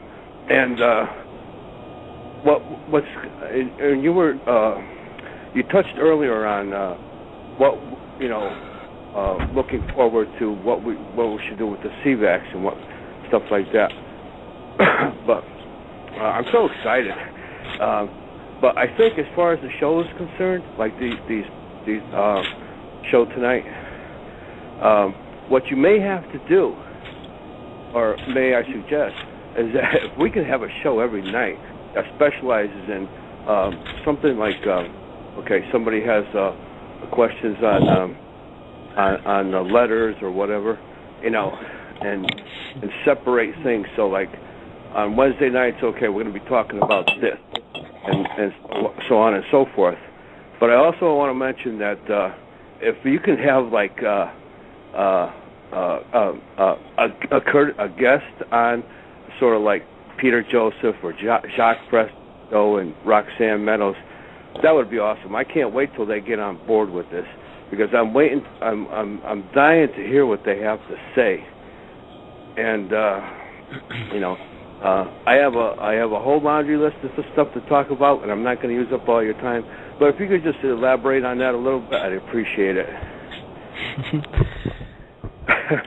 on whether we can do shows every night. Are you volunteering to be a host for all the other nights of the week? I'm not as eloquent as you guys. I'm a numbers guy. I'm a carpenter. But I would. Look, we've had the call. We've been doing it a lot lately. The people want more than 2 shows a week, and it's just simply a matter of time that's available by each of us. And we're looking into it. Yeah, it's overwhelming, and we all have to get involved with this, and I'm there. I'm ready to go. You know what I mean? Whatever I could do, if you want me to bang a nail, I'll bang a nail. Thank you so much. That's beautiful. We'll make it. We got a new volunteer for the OPPT ground crew nail bangers. Perfect. All right, cool. Yeah. Just wanted also to comment that Lisa wasn't kidding when she said she wants to clone herself, and one of the plans we have is, if not actually physically, but she just wants people as motivated as she is around her, helping her do what she does. And that, as soon as the CVAC system becomes available, that will all spring into life, simply because we'll have some resources, and people can give up their jobs if they want to, and throw in and help. And that's coming. Yeah, see, that was another concern of mine, was like, I'm a subcontractor, and I've been on the fringe of society for quite a while. If you could, if someone wanted to quit their job and get into a CVAC, say like a building and trade CVAC, to start implementing different programs or whatever, how would they be able to survive, financially, as far as food, clothing, and shelter, communications, and transportation is concerned? You will actually be given access to all of your own assets. That's beautiful. Yeah, I mean, equity. Equity. That's what the CVAC does. It's Creations Value Asset Center, so it can be used to make sure all of your needs, your first and foremost, your basic living needs, and then however far you want to take that. So that's what a CVAC is. It allows you the resources to be able to do the things you want to do without having to worry about paying the bills. Yep. That's a great thing, because I mean, I'm ready to leave the old system, the powers that be, whatever. And also, I wanted to mention another good idea as far as like setting up the CVACs and forward thinking is like Occupy Wall Street has the General Assemblies, where like a voice from inner city Chicago, from the slums, if he's got a great idea, it's as valuable as everybody else's idea. You don't have to come from any certain kind of pedigree or financials, stratification or anything like that. Everybody's thoughts are equal. So that's really important too, is to set up, like all these ideas. We have to bring them together because they're all just fantastic. That's happening right now on a much larger scale than you might be able to understand at this moment. So what you have to, one really important aspect of all this to understand is that this whole One People's Public Trust and everything that's been going on behind the scenes has been a development that's been going on for many years.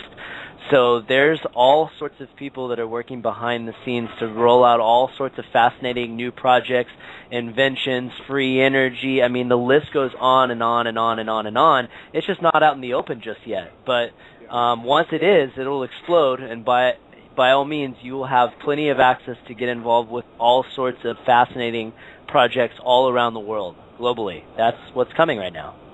Yeah, and I'll tell you, it's something to look forward to, because we can transform this place so quick. Like someone mentioned earlier about just getting food out to Africa within it's amazing what the human spirit is capable of.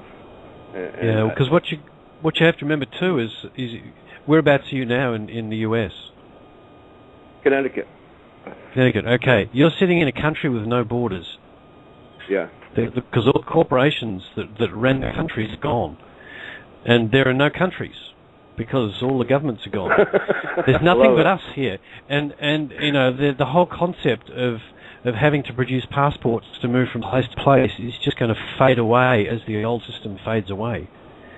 Yeah, and we're boy, going to do need I look someone forward to that. to replace all the globes because they all have borders on them, and now we're going to have to place CVAX on them. So we're going to need someone to build new globes. Oh, look, that's what they got museums for the old ones. That's okay. That's all history. But you can globes. You can get globes that have just got the land masses on them. So let's use those. Yeah. All right, guys, we're going to keep moving. Okay, I'll let you go. I don't want to take up everybody else's time, but thank you for allowing me to. Yeah, thank you. Thank you very much. Bye. Okay, we have Prince, who made such an impact at the end of last week's show, back on. Prince, hang on, sorry, not unmuting him. Hang on. Prince, you there? Yes, I'm here. How's it going, everybody? Can you hear me? Good. We're going we can hear you, man. All right, man. I've been kind of choppy and everything. I've been listening to the show all night, kind of on and off, kind of how Heather's bouncing on and off the internet and whatnot. I think I may have lost you guys now, but hello? Yeah. You're still on? Okay, see, that's what I'm talking about. It sounds a little choppy. But anyway, I feel the compelling energy that just is resonating all over the world right now. I mean, I can feel it in the silence that just was. It's like I want to say everything that was already said. You know what I mean? These last few calls have culminated into this moment of this awakening that's going to continue to just spark every mind across the world one by one. It's just magnificent. You know, I feel it. It's like that tingly feeling when your leg starts to wake up. You know, it's that magnificent just epiphany that just comes from the being of consciousness. You know, it's just the awakening. It's here. I mean, there's nothing I can even say. There's no question. I'm on board. I'm waiting for the CVAX to come into fruition. I'm ready for them to just drop from nothingness like the pyramids. I mean, I'm ready. Let's go. Yes, we're all ready. And Heather's really on the finer details. That is the page. Yeah. Thanks, Prince. Laying it down. Thank you, guys. I'll leave your mic open, Prince, and we'll just move on to the next person. Before you do that, I just want to say bye. I'm at a sign off, so bye, everybody. Okay, bye. Love, and like always, peace.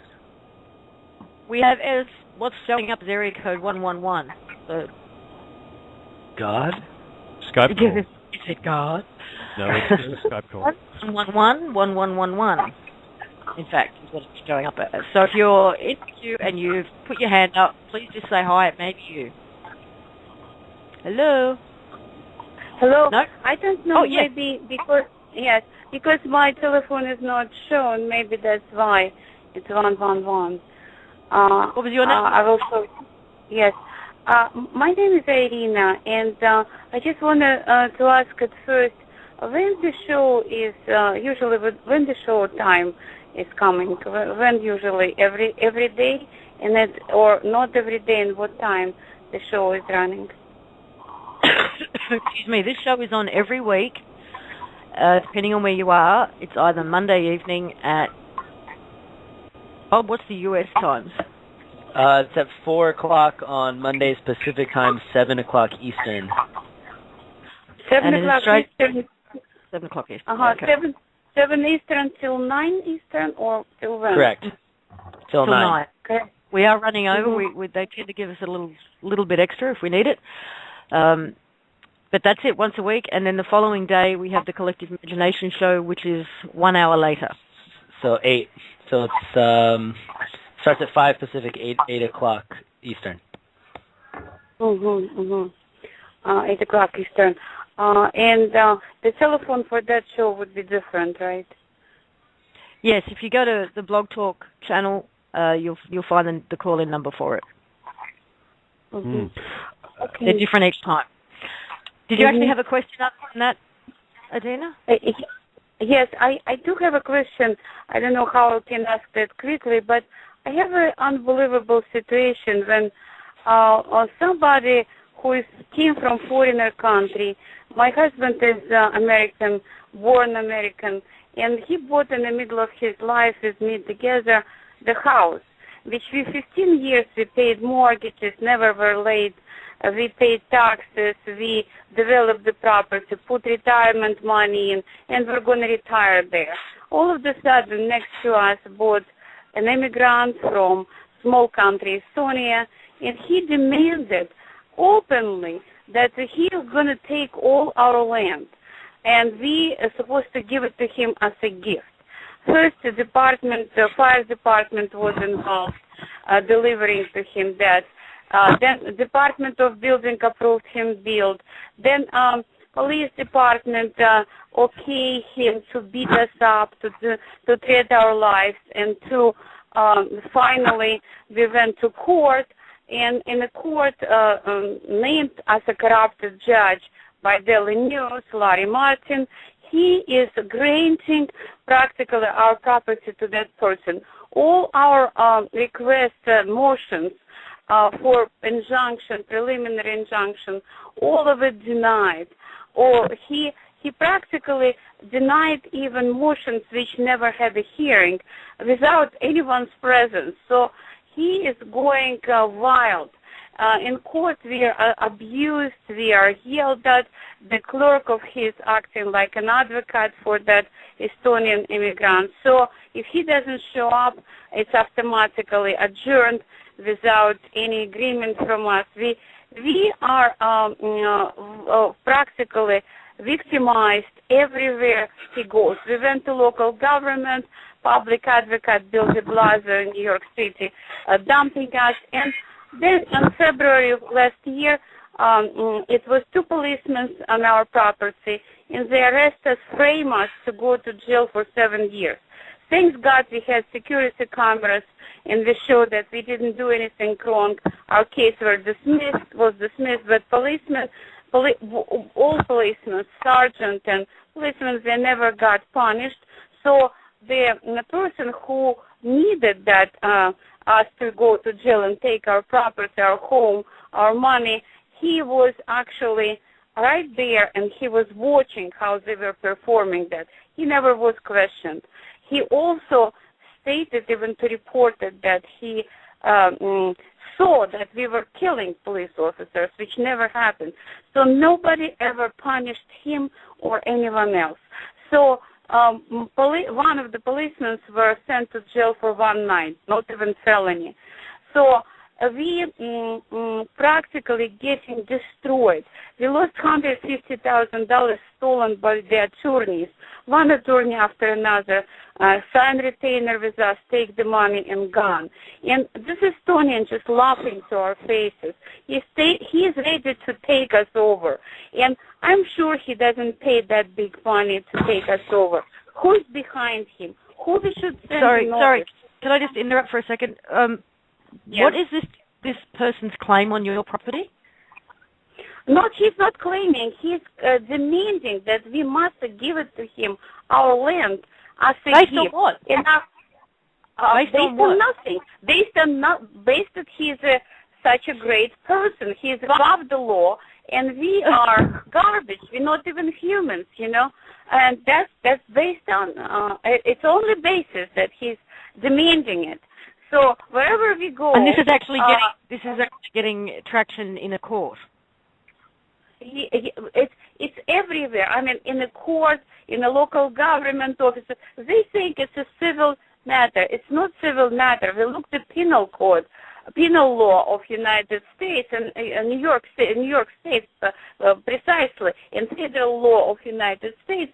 None of those laws permitting to behave like that. Matter of fact, for this kind of behavioral, taking over anything above $50,000, people go to jail, supposed to go to jail for 20 and more years. So it's a severe crime. He's a danger to us. Sorry, I know this is an important story to hear, but we're running on borrowed time at the moment. And did you actually want to pose a question, or are you just telling the story? Yes, whom do I send the notice? Whom do I send the notice? How to approach it? Do I send the notice to everyone? Officer, the neighbor, everybody that's had any involvement in this so far should receive one. So everyone to send it, right? Yeah. Yeah, everybody involved. Yes. Everybody involved. Okay, so this is my question. You answered that. But maybe you keep in mind my story for the future. Maybe you give me sometime in the future some other suggestions. You can take it further than the courtesy notice, and given you're in a fairly extreme position, you might have to do that. But I would certainly put out the courtesy notices to everybody that you've encountered in this, it's just ridiculous situation that you're in. Yeah, it's ridiculous, but it's almost costing us a life. And we traumatized so much that you would not believe. I can hear it. No, I can believe, yeah. Yeah. Thank you for coming. Thank you for calling in and sharing your story. And it's these sort of stories we hope to see an end to, all of us. But thank you very much for calling in. Okay, look, can I just say one thing? On the back of the instructions for the courtesy notice, there is a diagram at the very back page. Okay, and it describes the courtesy notice process, and at the bottom of the page it describes the UCC filing process if you have to take it further. If you really want to apply pressure to these people to leave you alone, you may have to use the process that diagram at the bottom of the page describes, but go through the entire courtesy notice process first. Okay?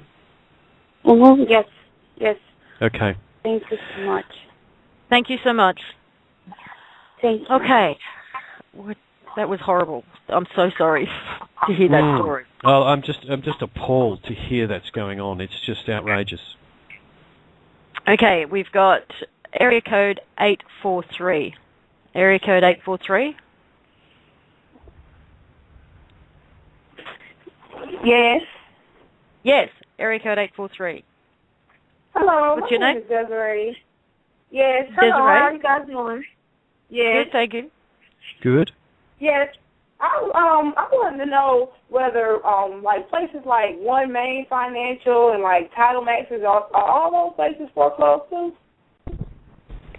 Yes. Okay. Are they banks? Are you talking? They're banks, yes. it's like a Title Max Corporation, and I think like One Main used to be like City Financial. It's like whenever I'm sending them the courtesy notices, it's like they're basically saying they'll do whatever it takes. Like they have to go to court. Like they'll do whatever it takes because we still have to pay them. Send them an invoice. I mean, but the thing with Title Max, like what if they come and get the vehicles? Are you guys understanding that? No. Okay. Can you repeat the question? Like with Title Max policies, like in their contract, they say it's like if you don't pay the invoice, their ticket or whatever, that they'll come and they'll repossess the vehicle. Okay. Remember earlier in the show we were talking about the actual contract that we're setting up. Okay, right back at the start of the show. You might need to go back and listen to that again, just in the first half hour of the show. We can't stop them from taking action. What we're offering them is our terms and conditions if they take an action. Okay, so if they come and try and remove your property, you'll see there are terms and conditions which you will base your invoice to them upon. And if you look at the actual fees involved, you might have a $50,000 car, but they're going to personally get an invoice for probably $150,000 if they come and take your vehicle away. And you need to point that out to them when you invoice them, that they are going to be personally invoiced. Don't wait until they take your car. Even if they threaten to take your car. Exactly. If they either by phone call or by correspondence or letter. If they threaten you to take your car, then you send them an invoice. Immediately. And there are plenty of terms and conditions that you will find will apply. You generate very large invoices with the way that they're set up. That's the key to actually discourage them from taking that action, because it's the individuals that are liable. Mm-hmm. Okay. Does that answer your question, Desiree? Yes, that'll be all. Thank you guys very much. Thank you, Desiree. Okay, we've only got 2 more to try and get through, guys. So let's do this. I got to jump, guys. I just wanted to say goodbye to everybody. I love you guys until next time, which I guess is tomorrow. Tomorrow. Yep. We'll see you then. See you then. Cheers. All right. Thanks, Brian. Cheers. Bye. Okay, area code 320. 320, that's me. That's Can you hear me? What was your name? Yes, I can. My name is Chase. Hey, Chase. My question is, while I'm visualizing the CVAX coming into manifestation and these assets becoming available, I understand that it's my own innate value as a being, but I'm starting to visualize how that's going to translate into something the economy can actually trade and barter. So I don't know if you know these details or if it's too far ahead, but I'm thinking about preparing for a bank account or Bitcoin or another. Yeah, we know details, but we don't know enough to put together a coherent picture as yet, without being sure that we're not misleading anybody in any way, because that's not what we want to do, obviously. We do know that, for example, all of the current structures, financial structures that are there available, have been looked at extensively. And what's been found is that they all have the ability, they all have a back door, so to speak, they all have the ability to be manipulated.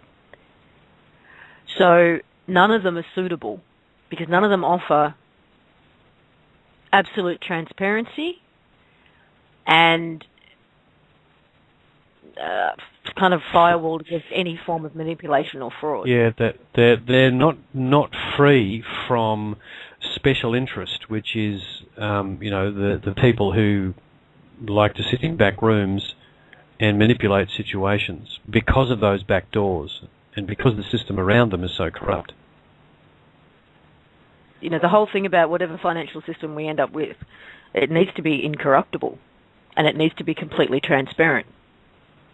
So we do know that is what's being worked on as we speak, but what the final result looks like I can't tell you. Yeah, well, one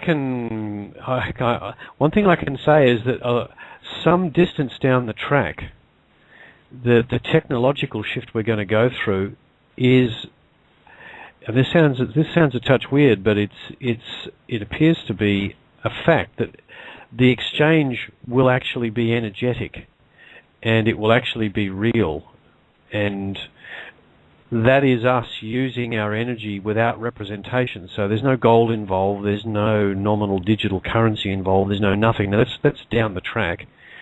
In the interim, it will probably be, in part, some kind of digitally transferable token system in conjunction with whatever currencies still remain at that point in time out in general usage. So it's, for some time, it certainly won't be cashless, and it won't be purely digital.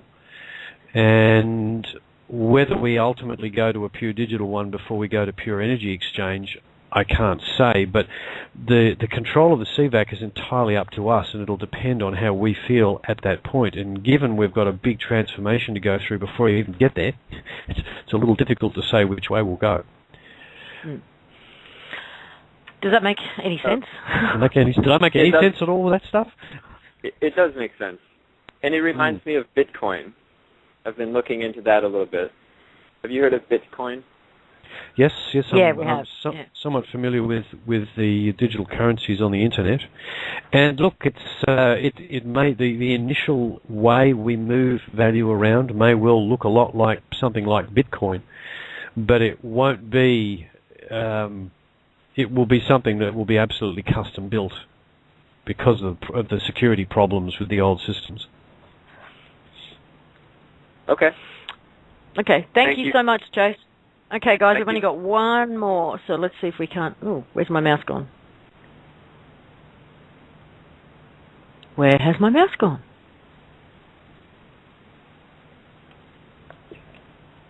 Oh, there it is. Okay, great. Thank you very much, Chase. And our last caller would be Dale. Hi. Hi.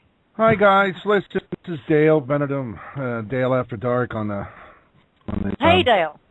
Chat. Listen, I'm real curious because I kind of, Lisa, you commented on the show I did about what's the new sandbox, and I think I may have gotten my wires crossed, and I kind of was picking up the tone that I may have said something out of turn about Lisa being a Rothschild, and I wanted to set the record straight because if you knew who I was, you know that I'm operating in spirit and in total love and light with creation. I'll tell you exactly what I said if you didn't hear it. I did mention your show, and I said that in the first few minutes you said you'd listened to one of our shows and that Heather had said something about being a blood relation to the Rothschild. I said, I'm not saying he's lying, I'm just saying he wasn't listening, because that's not what she said. And I did say that you were actually saying it in a good light, meaning that there are people who are connected with the Rothschild, there are people who are in the system who also want to change it. Yeah. And that you would... That was my intent. That was the message. That was my intent. That was the message, yeah. Well, I backed you up there that was the message. Well, yeah.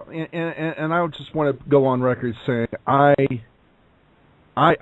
first and foremost, I love what you guys are doing. I support you 200%, each and every one of you. Bob, I really identify with you, brother. We are all co-creators. We're all doing our little aspects, whatever that may be. And my show, that show I did was taking what you guys have produced and putting it and showing it in another way of actually being our own co-creators and operating not on a 3D realm, but creating a whole new world or sandbox, so to speak, and letting them have theirs or kicking them out of this one and creating a new one in the kind of world that we want to live in. So, Heather, if you're listening, please understand, I was only giving reference of what I heard, what she said, and it doesn't mean, the name is a name that a lot of people are sensitive over because they know of the history behind it, but I don't label people with names. I label them on the content of their character and what I'm feeling, and I go off of heart feeling, and she is definitely putting herself out there, and I can only assume sometimes in harm's way, but she is definitely, I feel, connected to spirit in a very big way and being very protected. And I want to encourage every one of you that are doing what you're doing on a day-to-day basis, and everybody else that's supporting this and getting in line. We all are creating the world we want to live in, and I want to reiterate that. And I commend and I applaud all of you, because who knows? This very well may be the platform that's going to carry us into this next stage of human evolution. And hey, man, you know what? The history books are being rewrote, and wouldn't it be kind of neat that you guys are in it? We're all in it. We're all rewatching the history books. Brilliant. You too, Dale. You too. Thanks, good. No, it's great. Your support is fantastic. The information, there's so much information flying around, some confusion is inevitable, but we're just trying to keep everything as clean as we can, because Heather's, if you ever get a chance to talk to Heather directly, she is completely transparent in everything she says and does. It's really quite a different experience to talking to her. Well, I'd love to have her on the show and have you guys, if time permits. I do my shows on Blog Talk on Saturday nights, 8 Central, and I simulcast on Wolf Spirit Radio as well.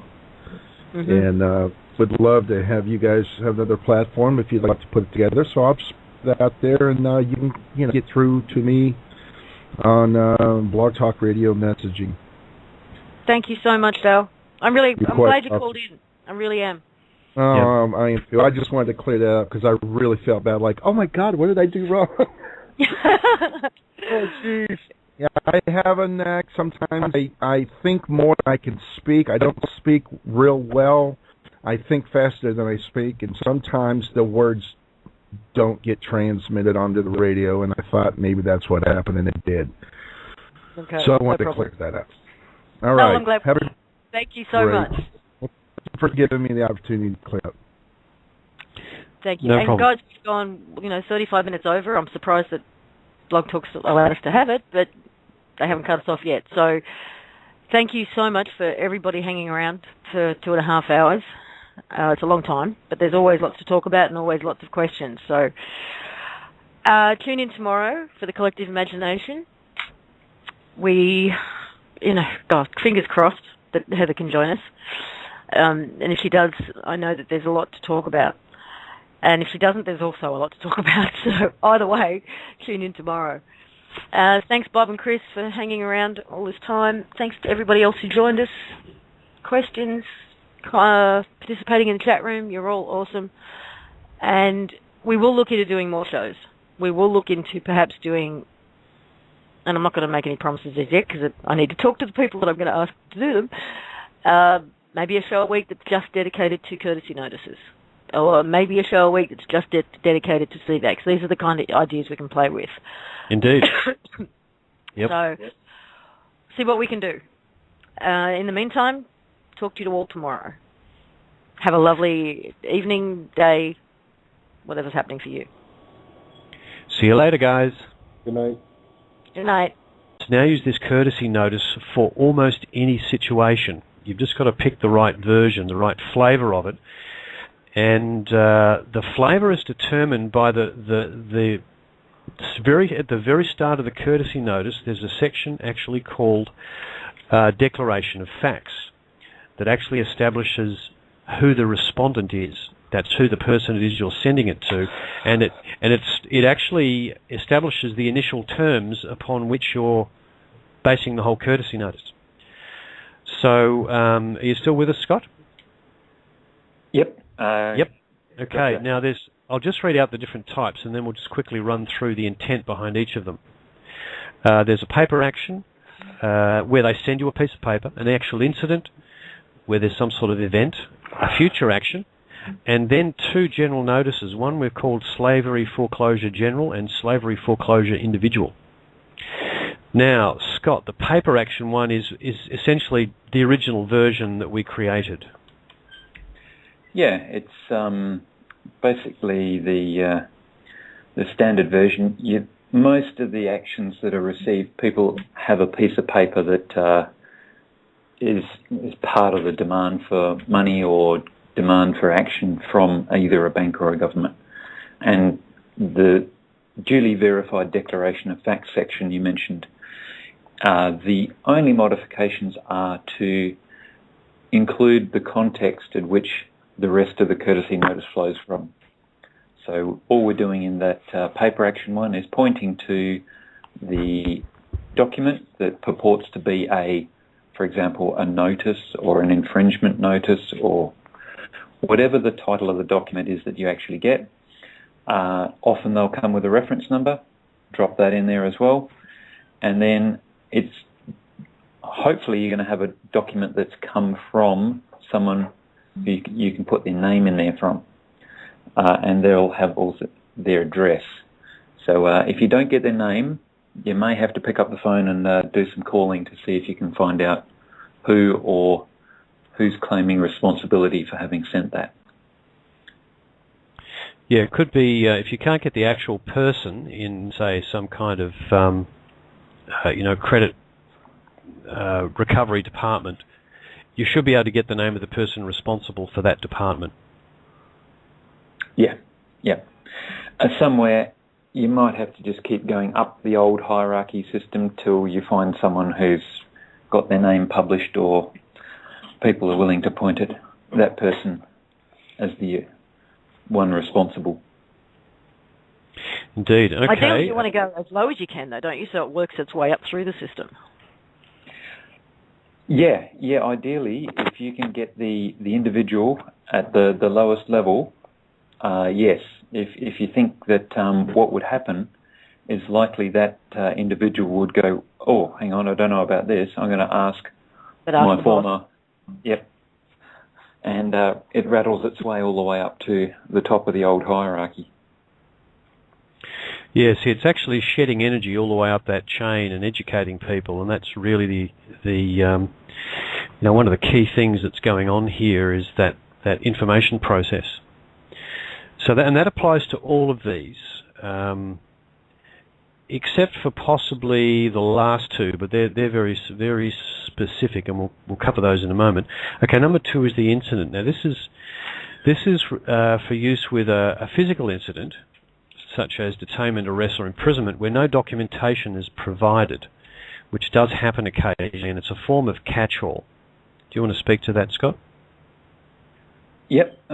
Simply the difference between the paper action and the incident is, again, all we're looking to do is provide a certain context for sending that courtesy notice. So to identify an incident, point to the location of where that incident was and the date, and that's about as much as you need, really, to identify the context of that incident. And the rest is... Can you clarify what you mean by an incident, though? I mean, where would there be an incident where you wouldn't have a piece of paper? I mean, if you're pulled over by a police officer on the side of the road, he's going to give you a piece of paper, surely. Or so what? Can you think of any scenarios here that actually fall into this category? It's very...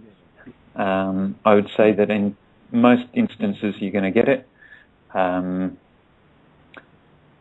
There's probably very rare circumstances that you would have an incident, but if you're out there, what was it? One guy wrote in the other day that said he was cycling his bike without a helmet on, and he got pulled over and labelled for that. Chances are, you're right, he'd probably get a piece of paper. There are some situations where that may not happen.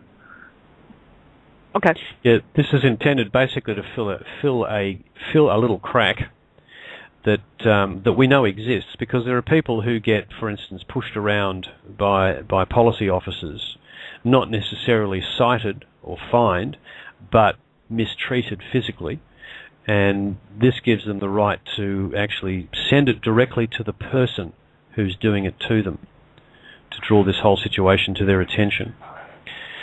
So as I say, this is the one we expect to probably be used least, but we just felt it made the set complete. Actually, there is another instance that just pops up. A friend shared a situation where they were in court and were being bullied a bit by some of the security officers in the court. Yep, classic example. Because bullying is damaging the proponent's measurable energy. You know, it's an insult on the energy of a person, and that is most definitely not permitted. That's an invoiceable offence. It's an invoiceable offence, and you need to read the front of the courtesy notice where it details the things that they're not allowed to do in terms of financial harm and physical harm, because one of the specifications is damage to the proponent's measurable energy. So that means if they upset you, it's your free will choice to go through life and not be upset, is it not?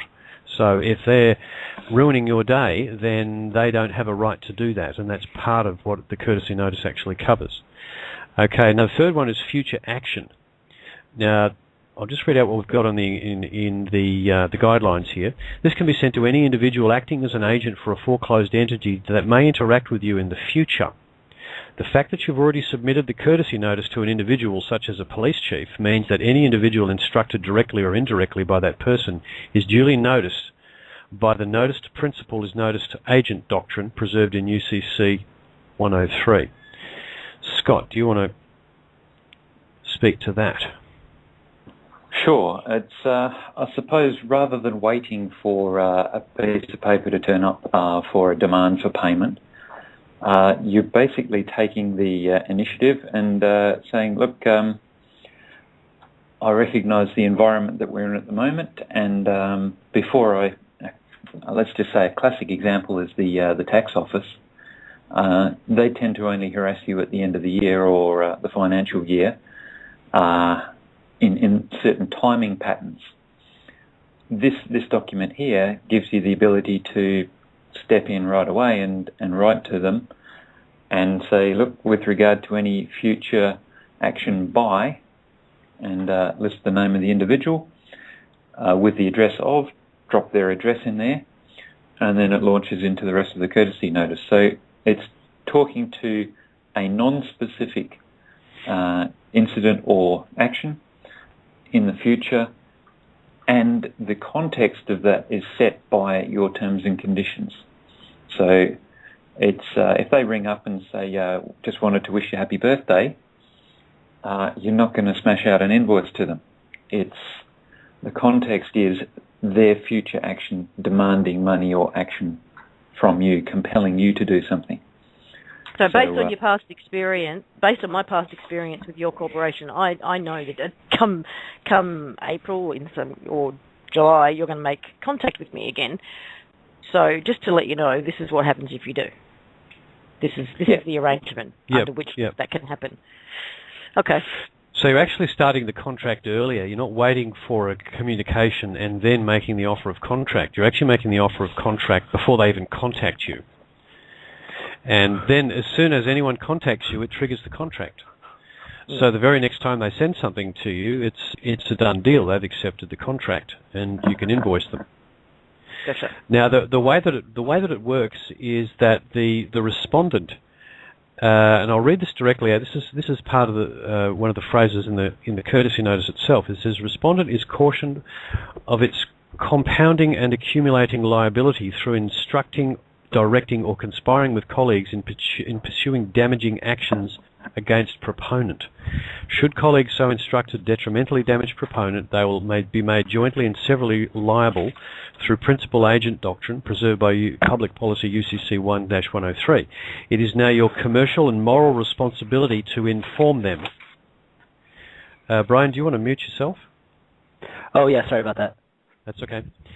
It's your responsibility to investigate your liability and any potential future liability that is created by your knowing, willing, and intentional free will choice to damage proponent. Proponent was duly made and given an additional courtesy notice proponent has duly made and given an additional courtesy notice to respondent. Original notice is a matter of record made and given by OPPT. And what they're saying is everyone was noticed when the OPPT stuff was put on. Offer the following arrangements. I accept you performing this action against me in exchange for this particular monetary value.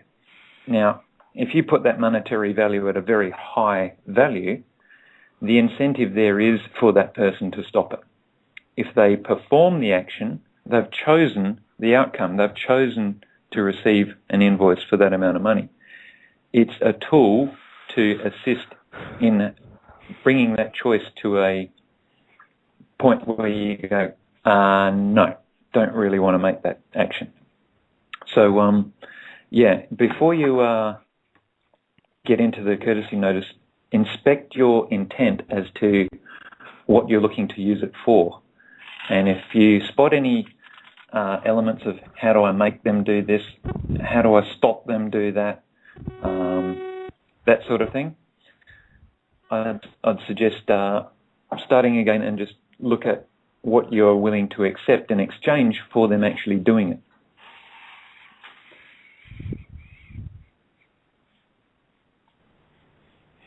Indeed. Anybody got anything to add to that?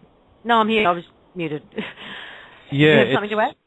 Yeah, I do. It's that something that Heather has emphasised to Scott and Ken and I over and over and over, that the energy associated with this document is very strong, and it needs to be the right energy. It needs to be done with an intent that's for the greater good. In part, this is to deflect the approaches of people who are still operating the slavery system, whether they know it or not. But in part, it's actually to wake them up. And it's that component that the energetic effects work on. It's the waking up of the people who receive this. That's the intent that Scott's speaking to. So if you used it to try and head off your next payment of your mortgage, or to compel someone around you to do something, completely the wrong energy. That's the old energy that we're stepping away from. Yep. Yeah, I'll just follow on from there, is using that mortgage example. When you get, say, for example, an action that comes back in that's you have to pay your mortgage, having provided the courtesy notice, the attitude I approach it from is, oh, thank you. You've accepted my terms and conditions. I'll pop an invoice in the mail. Some people go to the place of, oh, it didn't work. They're still demanding money from me. Like, well, they've just said thank you to your terms and conditions and have accepted them. So oblige them with an invoice and follow up with your overdue notice and the final notice, and approach it from that angle. It's not necessarily, and from experience when invoicing banks for these sort of things, some of these have taken 4, 5, 6 more invoices before they get the idea that, oh, maybe I better read the document and do some research as to what this person's talking about, rather than just categorize them into some fringe group and say, I don't have to read that. That's meaningless. I've been receiving these for the last 10 years. That's just this bunch of stuff that I don't have to worry about. And I suspect there'll be a large amount of that where people have been in some of these positions of banks and so-called governments and that sort of thing, receiving material from various different avenues and camps, that it's possible that they go, oh, not another one, and they don't even bother reading it. They get to the first 5 lines and go, no, and they've already categorized it. Would that sound likely for everyone else? Mm-hmm. Yeah. Yep. So, we have to keep it in our minds at all times, what it is, the process that we're actually going through, and understand it at our end as well. And we've got a very good example, unlike the troll that we think has emerged to have a go at discrediting the process. There's actually a really interesting story about a lady who she actually wrote a letter to her bank referencing the OPPT UCC filing. She didn't actually use the courtesy notice, but she basically told them that their credit card account, the whole setup was fraudulent. She had no debt, and they were foreclosed upon. And as a result of that approach by a letter, they discharged her debt and closed the account. It was $28,000 worth of credit. $28,000, yeah. And she, and the third party, yeah, they actually refunded her last payment. Interesting. Not only that, the credit card company called her specifying they were not willing to collect, they're not calling to collect any money. They just wanted to know if the account was opened fraudulently by someone else or if it was opened by her because she had mentioned fraud. She said no, the fraud was on their side. They also warned that her credit would be bad for 7 years, which I don't think concerned her a great deal. But so what? So that was a $28,000 debt discharged by one letter that simply mentioned the UCC filings and followed up by her standing in the right space and literally, staring them down, if you like. And that is the outcome that we expect to get with a significant number of these. There'll be a significant number of amounts of blustering and various other posturing by the people who will receive them, but essentially the filings will stand. And if more people tell these organisations that we know they're foreclosed, the individuals who operate in those departments who are actually dealing directly with the public, they ain't going to want to deal with it, and they will just simply start dropping them like hot potatoes whenever the subject even comes up. They just will want to deal with customers who will play their game. So I think we're going to find over the next month or two, depending on what happens with all of the other things in the background, such as the CVACs, that the financial institutions will well and truly know that the game is up. I actually had an interesting thing happen with the one that I filled out, Chris, for my auto note with Chase. The last payment I made was January 1st, so come February 3rd, my payment was late. Around the 10th, they started calling me, and they called me every other day, trying to collect the debt. And I sent my notice in, I believe, around the 23rd, and I told the guy I was coming, and I sent it registered mail, and it's in Orange County, which is just up the road from me, so it probably got to him the next day. And I haven't received a single call since then. I don't know if they've discharged the debt yet or not, but whatever happened, they stopped calling me. So I'll keep people posted on developments with mine as well. Well, hopefully that, Brian, that meant they read the terms and conditions, because they would know that a call is very expensive. Mm-hmm. They will get a large invoice if they call you, and that's one of the ways that the terms and conditions are designed to work, to break off all contact with you. Now, while we're on the subject of courtesy notices, I just wanted to bring everybody up to date in where we're at with issuing updates. And in a moment, we'll go through some aspects of the new versions we've put out with Scott and Ken, just so people understand how they're going to be used. There was a set released late last week, which was essentially a Microsoft Word version. We immediately started to get feedback from people on the Macintosh with Pages that formatting was being somewhat lost. And we also got the feedback that there were people out there that actually just wanted the PDF version and print it out and fill it in by hand with a pen.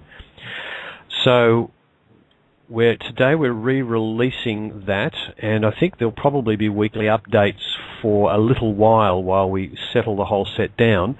And this update will consist of the following. There'll be a set of American letter formatted Word files with a PDF reference file, so that you'll recognize the reference file, because when you open it, it'll have reference right across the page. That's there to show you how the pages should work. In case you get formatting shifts that produce extra pages or whatever, you can refer to that reference and just fix up the Word file in whatever word processor you use. We've made some adjustments to the formatting so that the Pages program doesn't do anything ugly with it. You will still get a couple of warnings when you open the file in Pages because of the way that it interprets the styles in Word. Just ignore them. They're of no consequence. And the other thing we have done is also produced a PDF-only set, which is just to be printed and filled in by hand. And just when you're downloading them from the website, you'll get the whole kit, but the files are very clearly labelled by names, so just read through the file names and you'll find the ones that you actually need to use. So there'll be that new setup on the website later today. The next release, which will be before the show next week, is going to have some legal things added to it to actually increase what it's actually doing when it hits the recipient end, which will be pretty interesting.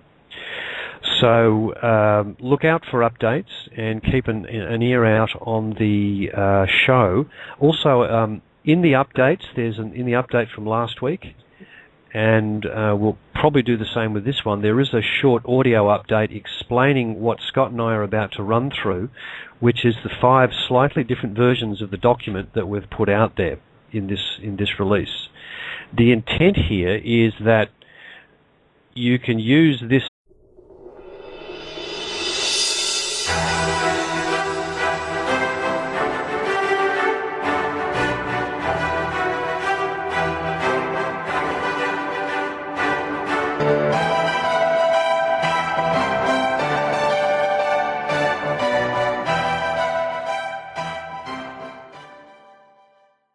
Hello, everyone. This is Lisa Harrison, and this is your weekly Opt-In show, your update on all things One People's Public Trust.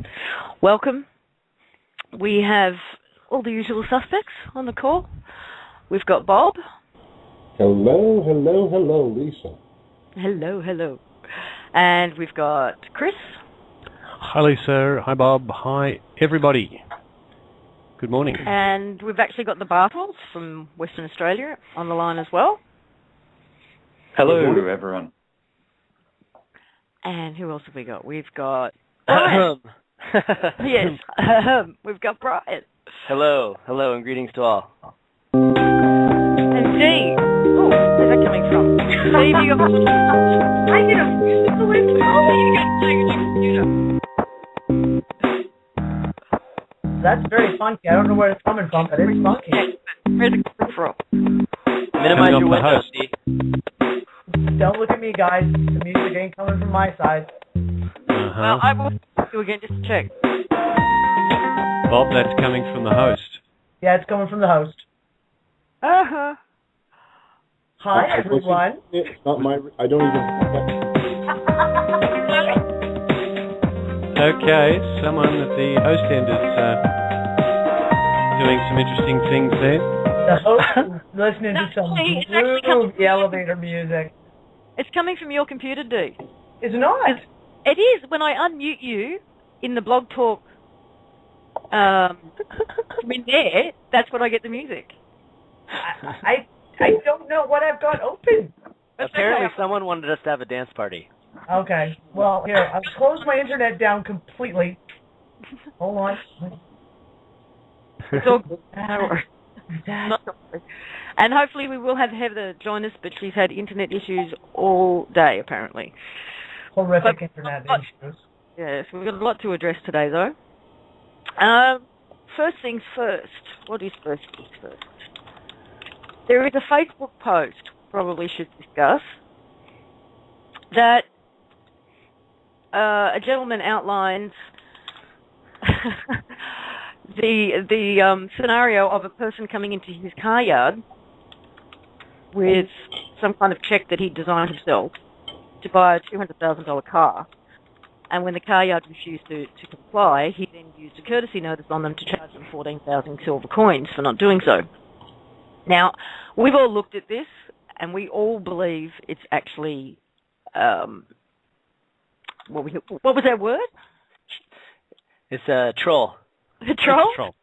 Yep. This gentleman knows an awful lot about the One People's Public Trust, about the sovereignty movement and the strawman concepts, etc. Way too knowledgeable. Yes, very much so for somebody who just happened to be caught sort of sidelined by somebody walking into his car sales place of work and presented him with some documents he didn't understand. So, yeah, but it does bring up the question of what's appropriate use of this courtesy notice. And something like this is not one of them.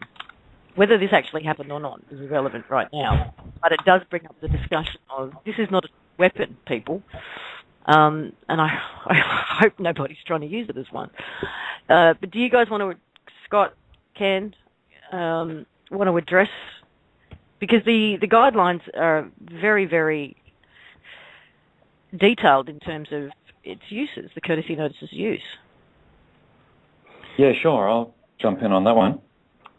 We've seen actually over in the last week quite a lot of comments that have come through to the the FORAPAC email, and there's been a couple of folk who've perhaps unwittingly had a question in their mind that goes along the lines of, how do I get them to do X, Y, or Z? Or how do I make them do X, Y, or Z? How do I stop them from doing X, Y, or Z? And basically you can't. It's a free will universe. It's not a tool to use to compel someone to do anything. That's, if you look at the big picture, that's what we've had enough of. And we've had enough of compelling people to do other things. So jumping out there and saying, you have to do this or you have to do that is no different. So the courtesy notice is not a tool for that.